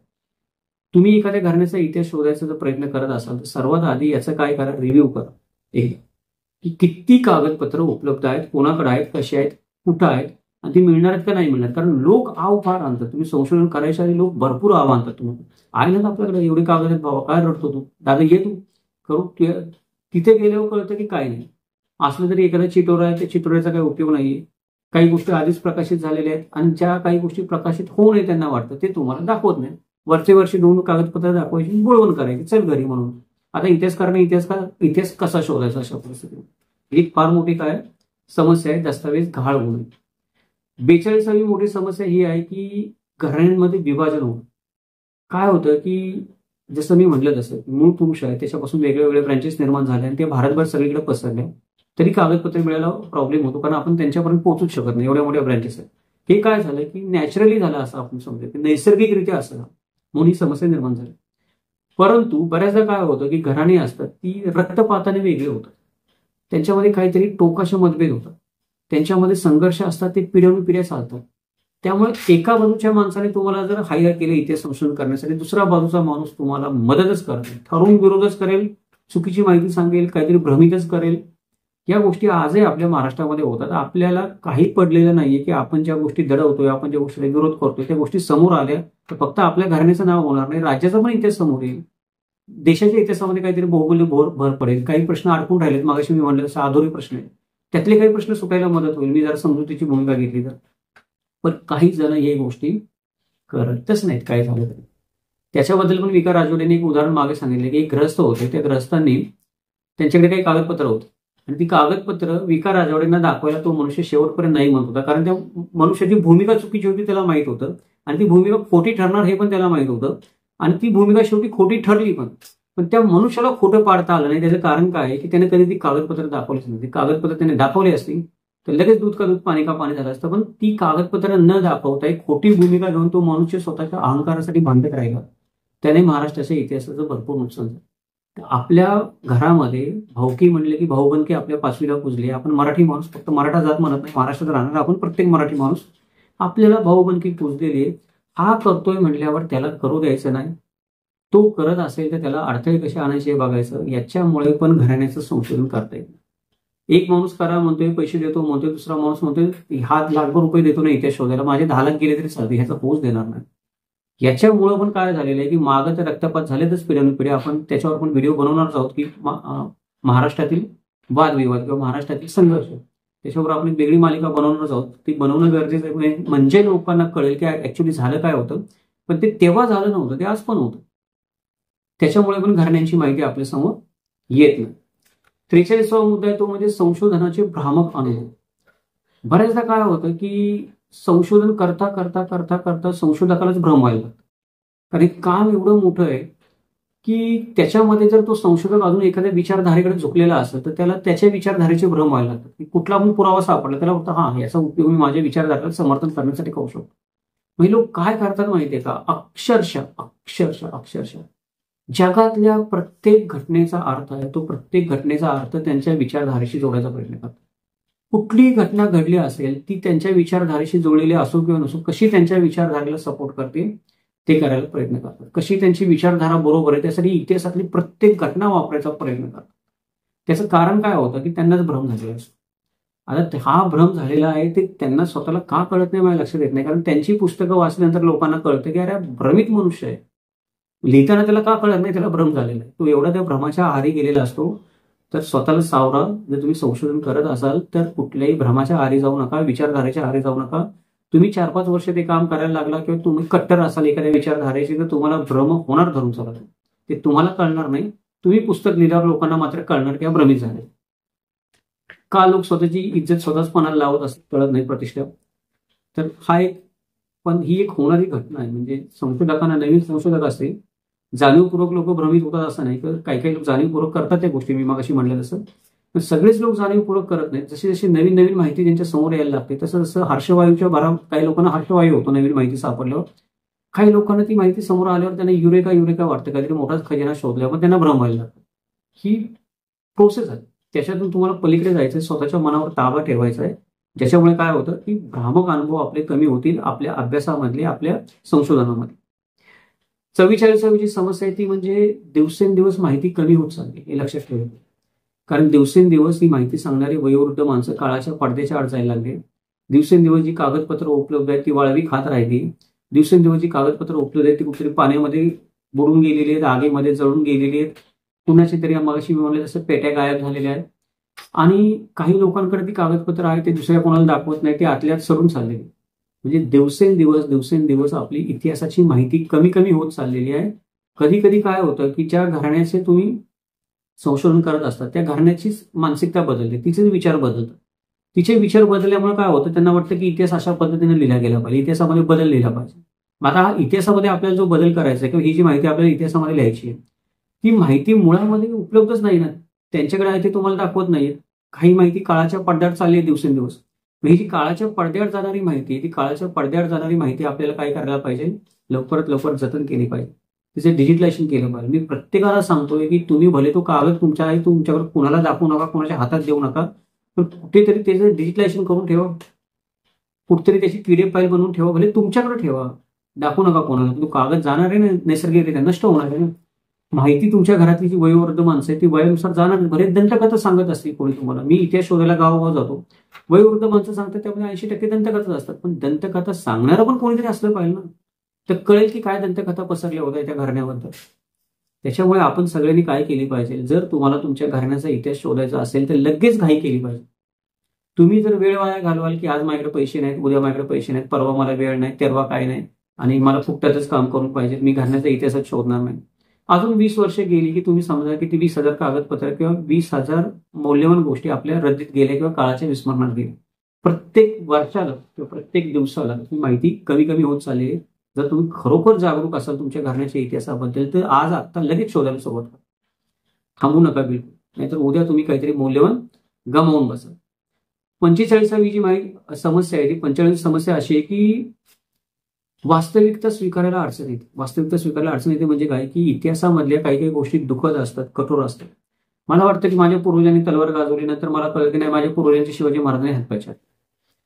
मला कळतं की माझे पूर्वज रणांगणामध्ये लढत होते, मग नंतर मला कळतं की लढत नव्हते, ते पेंढारे होते लुटमार करत. मला वाटतं की माझ्या पूर्वजांना मोठं पदक मिळालं लढाईमध्ये, नंतर कळतं की त्याने काहीतरी गुन्हा केला म्हणून त्याला शिक्षा पण केली, तुरुंगामध्ये डांबलं. ह्या ज्या गोष्टी आहेत ही वास्तविकता आपल्या समोर येते इतिहासामध्ये, इतिहास संशोधनामध्ये. ती वास्तविकता स्वीकारण्याची आपली तयारी करा. तर तुम्ही ती वास्तविकता स्वीकारणार नसाल आणि मगाशी आपण म्हणलं त्या पद्धतीने भ्रमामध्ये जगणार असाल किंवा ही वास्तविकता दडवण्यासाठी नवीन भ्रम तयार करणार असाल तर कृपया इतिहास संशोधन करू नका. त्याच्यामुळे समाजामध्ये चुकीचं मेसेज जाण्यामध्ये आणि भावी पिढीला चुकीची दिशा मिळण्यामध्ये मदत होते आणि भावी पिढीच्या तरुण मुलांचं आयुष्य त्याच्यामुळे बरोबर होतं त्या चुकीच्या भ्रमामध्ये राहिल्यामुळे. भ्रम फुटतात त्यांची नंतर, वयाच्या 40-50 नंतर प्रत्येकाचा भ्रम फुटतो, तरुणपणात त्यांनी काही केलं असलं तरी पण तोपर्यंत वेळ निघून गेलेला असतो. त्याच्यामुळे वास्तविकता स्वीकारण्याची तयारी ठेवणं हे गरजेचं आहे. ही एक मोठी अडचण आहे. संशोधक असो नाहीतर त्याला संशोधनाचं काम करणारा माणूस असो, दोघांनी जर वास्तविकता स्वीकारण्याची तयारी नाही ठेवली तर वेळ, पैसा, श्रम जे काही केले ते सगळे पाण्यामध्ये गेले समजायला काही हरकत नाही. 46वी एक मोठी समस्या ही असते की भूतकाळाचा दुरुपयोग करण्याची काही लोकांची मानसिकता असते. आपल्याकडे आपण पाहतो की इतिहासाचा अभ्यास सगळ्यांना कशासाठी करायचा असतो, चांगल्या गोष्टीसाठी नाही करायचा, नवीन काही समोर घेऊन येण्यासाठी नाही करायचं. काही लोकांना भूतकाळातली एखादी गोष्ट घेऊन किंवा एखादी माहीत नसलेली गोष्ट शोधून काढून ती समजून घेऊन दुसऱ्याचं कोणाचं तरी चरित्र खराब करायचं. पुष्कळ लोकांना हे करायचे कशासाठी, एखाद्या जातीचं चरित्र खराब करावं, समाजाचं चरित्र खराब करावं, व्यक्तीचं चरित्र खराब करावं, घराण्याचं चरित्र खराब करावं. तुम्हाला जर कोणी इतिहास संशोधनाचं काम देत असेल तर पहिल्यांदा खात्री करून घ्या की त्या व्यक्तीचं असं तर काही नाही, किंवा तुम्ही एखादा विषय मांडत असाल तर मांडताना अखंड सावधानता बाळगा. त्या तुम्ही जे मांडताय ते ज्ञानाची गोष्ट आहे खरी, पण त्याचा कोणी स्वतःच्या स्वार्थासाठी दुरुपयोग करून घेणार नाही त्या भूतकाळाचा. माझ्या बाबतीत एक गोष्ट घडलेली, मी नाव नाही सांगत, माझ्याकडे ईमेलवर पडलेले ते सगळे, त्या माणसाने जे काही मला मेल पाठवले ते. मी एक व्हिडिओ बनवला होता, कुंदबिन म्हणजे काय. त्याचा त्या माणसाने एवढा दुरुपयोग करायचा प्रयत्न केला, एवढा दुरुपयोग करायचा प्रयत्न केला, आणि तो दुरुपयोग करणारे मला अजून सांगतो की सर तुमच्या ज्ञानाचा वापर करून मी असा दुरुपयोग करणार आहे. त्याला शेवटी व्यवस्थित भाषेमध्ये समजून सांगायला लागलं की बाळा, हे असं तू करशील, सगळ्यात पहिल्यांदा माझ्याकडूनच तुझ्यावर कायदेशीर कारवाई करण्यात येईल, करायला मी मागापुढे बघणार नाही, तू टिकू शकणार नाहीस. तर हे करू नकोस. म्हणजे व्हिडिओ बनवतोय आपण वेगळ्या कारणासाठी, आणि लोक त्याचा उपयोग करतायत काहीतरी दुरुपयोग करण्यासाठी, समाजामध्ये दुही माजवण्यासाठी किंवा तेढ माजवण्यासाठी. तर त्याच्यामुळे आपण ज्याच्यासाठी काम करतोय तो दुरुपयोगासाठी काम करत नाही ना, आणि आपण जे करतोय त्याचा कोणी दुरुपयोग करणार नाही ना, ही सावधानता बाळगून आपण इतिहासाचं संशोधन केलं पाहिजे. इतिहासाच्या संशोधनामध्ये किंवा घराण्याच्या संशोधनामध्ये ही एक मोठी समस्या आहे. 47वी समस्या ही आहे की कुटुंबियांचं जे ज्ञान असतं, आपण म्हणतो की ज्या घराण्याबरोबर तुम्ही काम करता त्या घराण्यातल्या माणसाला एखादी भाषा येतच नसेल.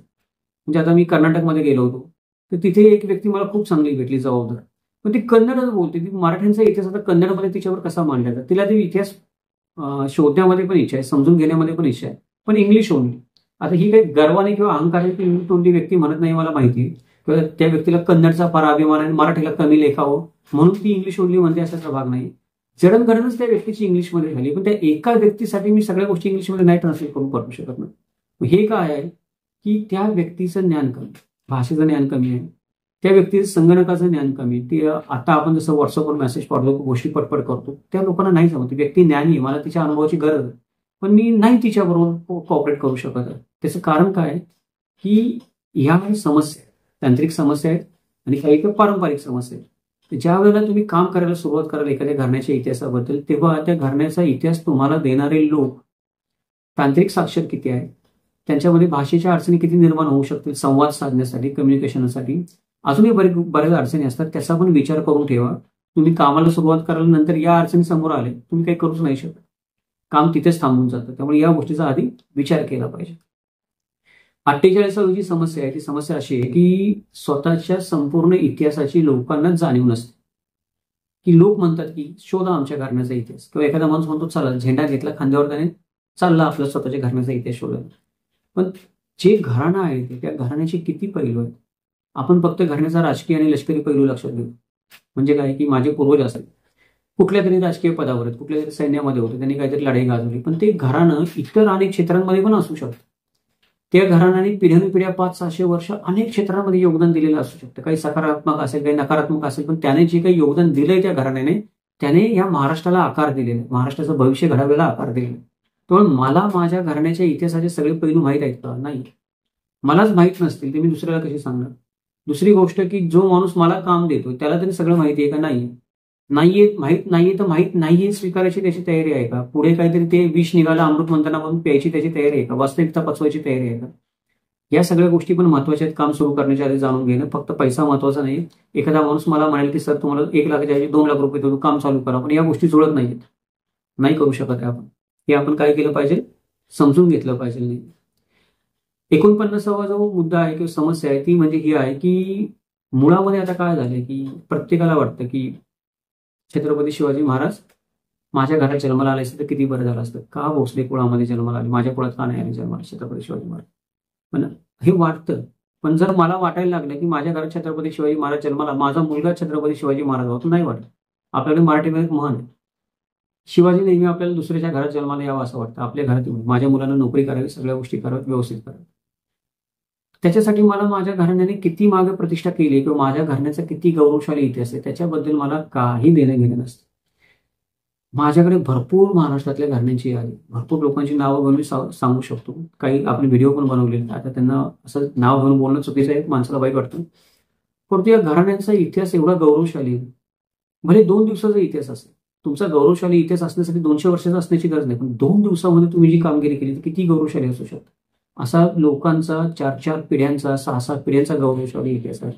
पण त्या गौरवशाली इतिहासाबद्दल त्यांच्या वंशजांना आजकाल बिलकुल आवड नाही, किंवा त्यांच्या प्रतिष्ठेबद्दल त्यांना बिलकुल काही रिस्पेक्ट नाहीये, आदर नाहीये त्याच्याबद्दल. माझ्या पूर्वजांनी काय प्रतिष्ठा कमावली.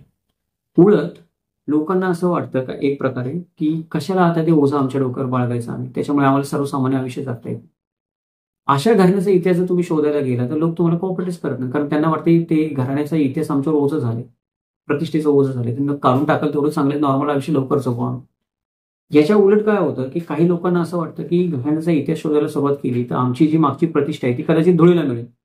प्रतिष्ठा गमावण्याची त्यांना भीती वाटते की आपली प्रतिष्ठा कमी होईल समाजामध्ये. समजा मी एखाद्या घराण्याचा इतिहास शोधायला सुरुवात केली एखाद्या गावामध्ये, आणि असं कळलं की त्या घराण्यामधल्या बाकीच्या ब्रँचेसनी भरपूर पराक्रम गाजवलेला आहे, पण याच गावातल्या लोकांनी काहीच केलेलं नाही. माणसाला भीती वाटते, आता मी माझा इतिहास शोधायला लागलो तर लोकांना कळेल की आम्ही काहीच केलं नाही, त्याच्यापेक्षा सगळ्यांनी केले त्यात आपलं मिळतोय आपल्याला शाल टोपी नारळ तेवढा घ्यावा. त्याच्यामुळे प्रतिष्ठा गमावण्याच्या भीतीमुळे पण लोक काय करतात की इतिहास शोधण्याच्या भानगडीमध्ये पडत नाहीत, तर त्यांची इतिहास शोधण्यामध्ये आवड मरून जात. कधीतरी गरज लागली, काहीतरी अगदी फारच एखादा मुद्दा प्रतिष्ठेचा व्हायला लागला तर मग कुठल्या तरी इतिहासकाराला फोन करायचा, नाहीतर माझे व्हिडिओ बघितल्यावर त्यांना दिसतं अरे हा माणसाला चांगलं नॉलेज आहे, चला आम्हाला एवढं करून देतो, एवढेच प्रश्न सोडून देतात. ही लोकांची जी भूमिका आहे ती पण घराण्यांच्या इतिहास संशोधनाला मारक भूमिका आहे पूर्णपणे. त्याच्यामुळे पण घराण्यांचं इतिहास संशोधन करणं अवघड होऊन जातं.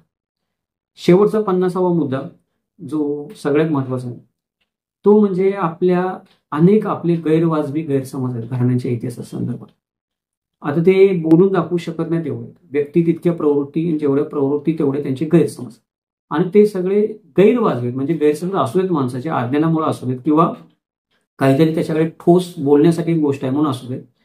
पण इथे कसं आहे माहितीये का की आपल्याला सगळ्यांना असं वाटतं की महाराष्ट्राचा इतिहास ही माझी मालकी, ही माझ्या हक्काची गोष्ट, कोणी येऊ शकतो महाराष्ट्राच्या इतिहासावर बोलू शकतो. तो हा विचार करत नाही की मी बोलतोय ते खरोखर सत्य आहे का मिथ्या आहे, किंवा मी जे बोलतोय ते खरोखर त्याला काही आधार आहे का नाही आहे. पुष्कळ लोक त्यांचे जे व्यक्तिगत गैरसमज झाले त्या व्यक्तिगत गैरसमजामधूनच इतिहासाकडे बघतायत, बोलतायत, वागतायत, चालतात, आणि त्या गैरसमजामधूनच मराठ्यांचा इतिहास शोधायचा प्रयत्न करतायत. मराठ्यांचा इतिहास म्हणजे महाराष्ट्राचा इतिहास, आपला मराठ्यांच्या जातीचा इतिहास नाही. तर हा जो इतिहास आहे तो इतिहास शोधायचा प्रयत्न करतायत त्यांच्या गैरसमजामध्ये. त्याच्यामुळं ते गैरसमजामुळे महाराष्ट्राचा इतिहास एवढा धुसर झालेला आहे, एवढा भ्रमित झालेला आहे. सत्य सगळ्यांना माहिती आहे, पण या लोकांनी एवढे भ्रम त्यांच्या गैरसमजामधून पसरवलेले आहेत, आणि त्या गैरसमजामधूनच आगामी एखाद्या इतिहासकाराने पण इतिहास शोधावा असं त्यांना वाटत असतं. त्या इतिहासकाराने इतिहास कसा शोधावा, मी जे गैरसमज पाळले त्या गैरसमजातूनच त्यांना इतिहास शोधावा अशी लोकांची इच्छा असते. ते अवघड काम आहे. एखाद्या इतिहासकाराने एखाद्या घराण्याचा इतिहास शोधायचं काम स्वीकारायच्या आधी पहिल्यांदा त्या घराण्यातल्या लोकांच्या गैरसमजाचा अभ्यास केला पाहिजे. तुम्ही वैयक्तिक इतिहासकार असाल आणि तुमच्या घराण्याचा इतिहास तुम्ही स्वतःच शोधत असाल, तुम्ही बरोबर असाल तुमच्या आयुष्यामध्ये, पण तुमचे भावी बंधू आजूबाजूचे जे त्यांनी जे गैरसमज पाळून ठेवलेले आहेत त्या गैरसमजांचा तुम्ही कसा सामना करणार याचा आपण अभ्यास केला पाहिजे. मला खरोखर काही लोक माहिती आहेत की जेन्युइन लोक आहेत, माझ्यापेक्षा पण जास्त चांगल्या प्रकारे तर्काने बोलतात, माझ्यापेक्षा पण जास्त शांतपणे संयमाने बोलतात, पण त्या घराण्यामध्ये तो एवढा एकच माणूस आहे, त्याची आजूबाजूच्या माणसांनी एवढी नाकेबंदी करून ठेवलेली आहे की त्याला काही बोलूच देत नाही, आणि तो पण त्यांना काउंटर करायला जात नाही, का तर संबंध खराब होतात. आपल्याला ज्ञान झालं, पुष्कळ झालं, कुठे यांच्या नादाला लागायचं, परत जाता येतात नातेवाईकांचा संबंध खराब होतो. ही समस्या मोठी आहे. त्यामुळे गैरसमजातून इतिहास शोधायला कधी जाऊ नका. हे जे 50 आता मुद्दे आपण बघितले, समस्या बघितल्या, या नावालाच समस्या आहेत. म्हणजे आता आपण मीठ ठेवतो ताटामध्ये, तसं आपण नावालाच फक्त मीठ घेतले आणि चाकलेले. या 5000 समस्या पण असू शकतात इतिहास संशोधनामध्ये. जेवढा तुम्हाला अनुभव जास्त तेवढं तुम्हाला समस्यांची माहिती जास्त. तसं हा व्हिडिओ बनवण्याचं कारण हे आहे की या सगळ्या समस्या माहिती हो, हे कारण आहेच, परंतु अशा प्रकारच्या समस्या इतिहास संशोधनामध्ये आहेत म्हणून हे काम अवघड असतं, म्हणून इतिहास संशोधनाचा खर्च जास्त असतो हे आपल्याला कळावं. बरेच लोक मला विचारतात सर ते आम्हाला परवडत नाही हो तुम्ही म्हणतात, ते पैसे कुठे माझ्या खिशात जात आहेत तेव्हा माझ्या अंगाला लागतात, माझ्या डोक्याच्या नसा जळून केस जायची वेळ आली संशोधन करता करता, आणि माझी नाही प्रत्येक इतिहास संशोधकाची हीच वेळ. वरून परत लोक तुमच्यावर कोर्ट केस करणार, ते वेगळे गैरसमजतात. म्हणजे किती लोकांवर, मोठमोठ्या लोकांनी कोर्ट केसेस केलेत की आता त्या माणसाने खरं खूप तर्काने लिहिलेलं, त्याच्यावर केस टाकली एखाद्या माणसाने गैरसमजाने, तर म्हातारपणामध्ये त्याने काय करायचं, कशाला उगाच देशाची सेवा केली असं इतिहासकाराला होऊन जातं की म्हातारपणापर्यंत त्या कोर्ट कचेऱ्या निस्तरत बसायचं देशाची आयुष्यभर सेवा करून. त्याच्यामुळे पण काय होतंय की आपल्या संशोधनाला बाधा येते. हे सगळं आपल्याला कळावं, आपण इतिहास संशोधन करत असाल तर, म्हणून आपण व्हिडिओ बनवला, तेवढंच याचं प्रयोजन होतं. नेहमीप्रमाणे हा व्हिडिओ आपल्याला कसा वाटला ते आवर्जून कळवा. याच्यामध्ये अजून काही गोष्टी तुम्हाला सांगता येण्यासारखे असतील, तुमच्याकडे काही अनुभव असतील तर ते खाली प्रतिक्रियेमध्ये शेअर करा, म्हणजे अजून आपल्या काही मित्रांना माहिती होईल. कारण सगळेच अनुभव मी शेअर करू शकत नाही, मला वेळेची मर्यादा आहे. काही झालं तरी मला आपण कमेंटमध्ये जे शेअर करत जातात त्यातून अजून आपल्या बाकीचे जे मित्र आहेत त्यांना शिकता येतं, प्रगल्भता येते थोडी. मला पण काही नवीन गोष्टी कळतात तुम्ही कमेंट करता तेव्हा. तर ही जी गोष्ट, आता हा जो विषय आपला आजचा होता तुम्हाला आवडला असेल विश्लेषण माझं आवडलेलं असेल नेहमीप्रमाणे तर लाईक करा, शेअर करा. हे घराण्याचं इतिहासाचं जे काम आहे त्याच्यामध्ये लक्षात ठेवा, फायदे होऊ शकतात, तोटे होऊ शकतात, अडचणी पण होऊ शकतात. त्याच्यामुळे संशोधनाचं काम सुरू करताना आपल्याला योग्य तयारी, संशोधन आणि संवाद साधण्याची आपली क्षमता ही असली पाहिजे. तर या अडचणींवर मात केली जाऊ शकते. मात केली जाऊ शकत नाही असं नाही, अडचणींवर मात सगळं केली जाऊ शकते, पण काही त्याच्यासाठी प्रिपरेशन पाहिजे. हे सगळं केलं तर आपल्याला खरोखर आपल्या घराण्याचा सखोल अभ्यास आहे तो सखोल अभ्यास करता येईल आणि आपल्या घराण्याचा गौरवशाली इतिहास समोर आणता येईल. असं वाईट वाटून घेऊ नका. कोणाचे पूर्वजांनी काही गुन्हेगारी पार्श्वभूमी असेल किंवा लुटारू असतील तर लुटारू असतील तरी पण त्यांनी काही गौरवशाली केलं नाही असं नाही आयुष्यामध्ये. कुठल्या ना कुठल्या पिढीमध्ये काही ना काही केलेलं असतं.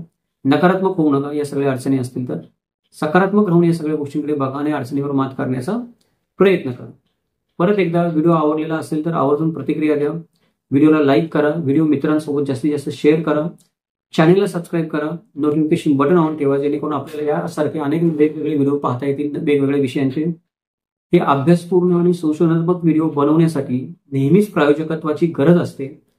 तर जर आपल्याला आपल्या चॅनेलचा उद्देश पटत असेल, जर आपल्याला त्या चॅनेलची माहिती जी आपण देतो त्यातली माहिती खरेपणाची आहे असं आपल्याला वाटत असेल तर चॅनेलला मदत करण्यासाठी आपण अनेक प्रकारे प्रायोजित करू शकता. चॅनेलला मदत करण्यासाठी आपण मेंबरशिप घेऊ शकता, चॅनलची युट्यूबची मेंबरशिप घेऊ शकता. त्याने काही पुस्तकं विकत घेण्यासाठी मदत होते.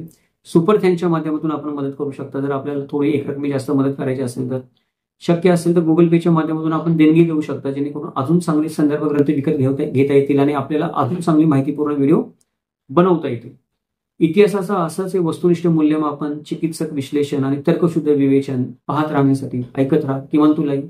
भेटूयात उद्या एका नवीन व्हिडिओ सोबत. जय महाराष्ट्र, जगदंब.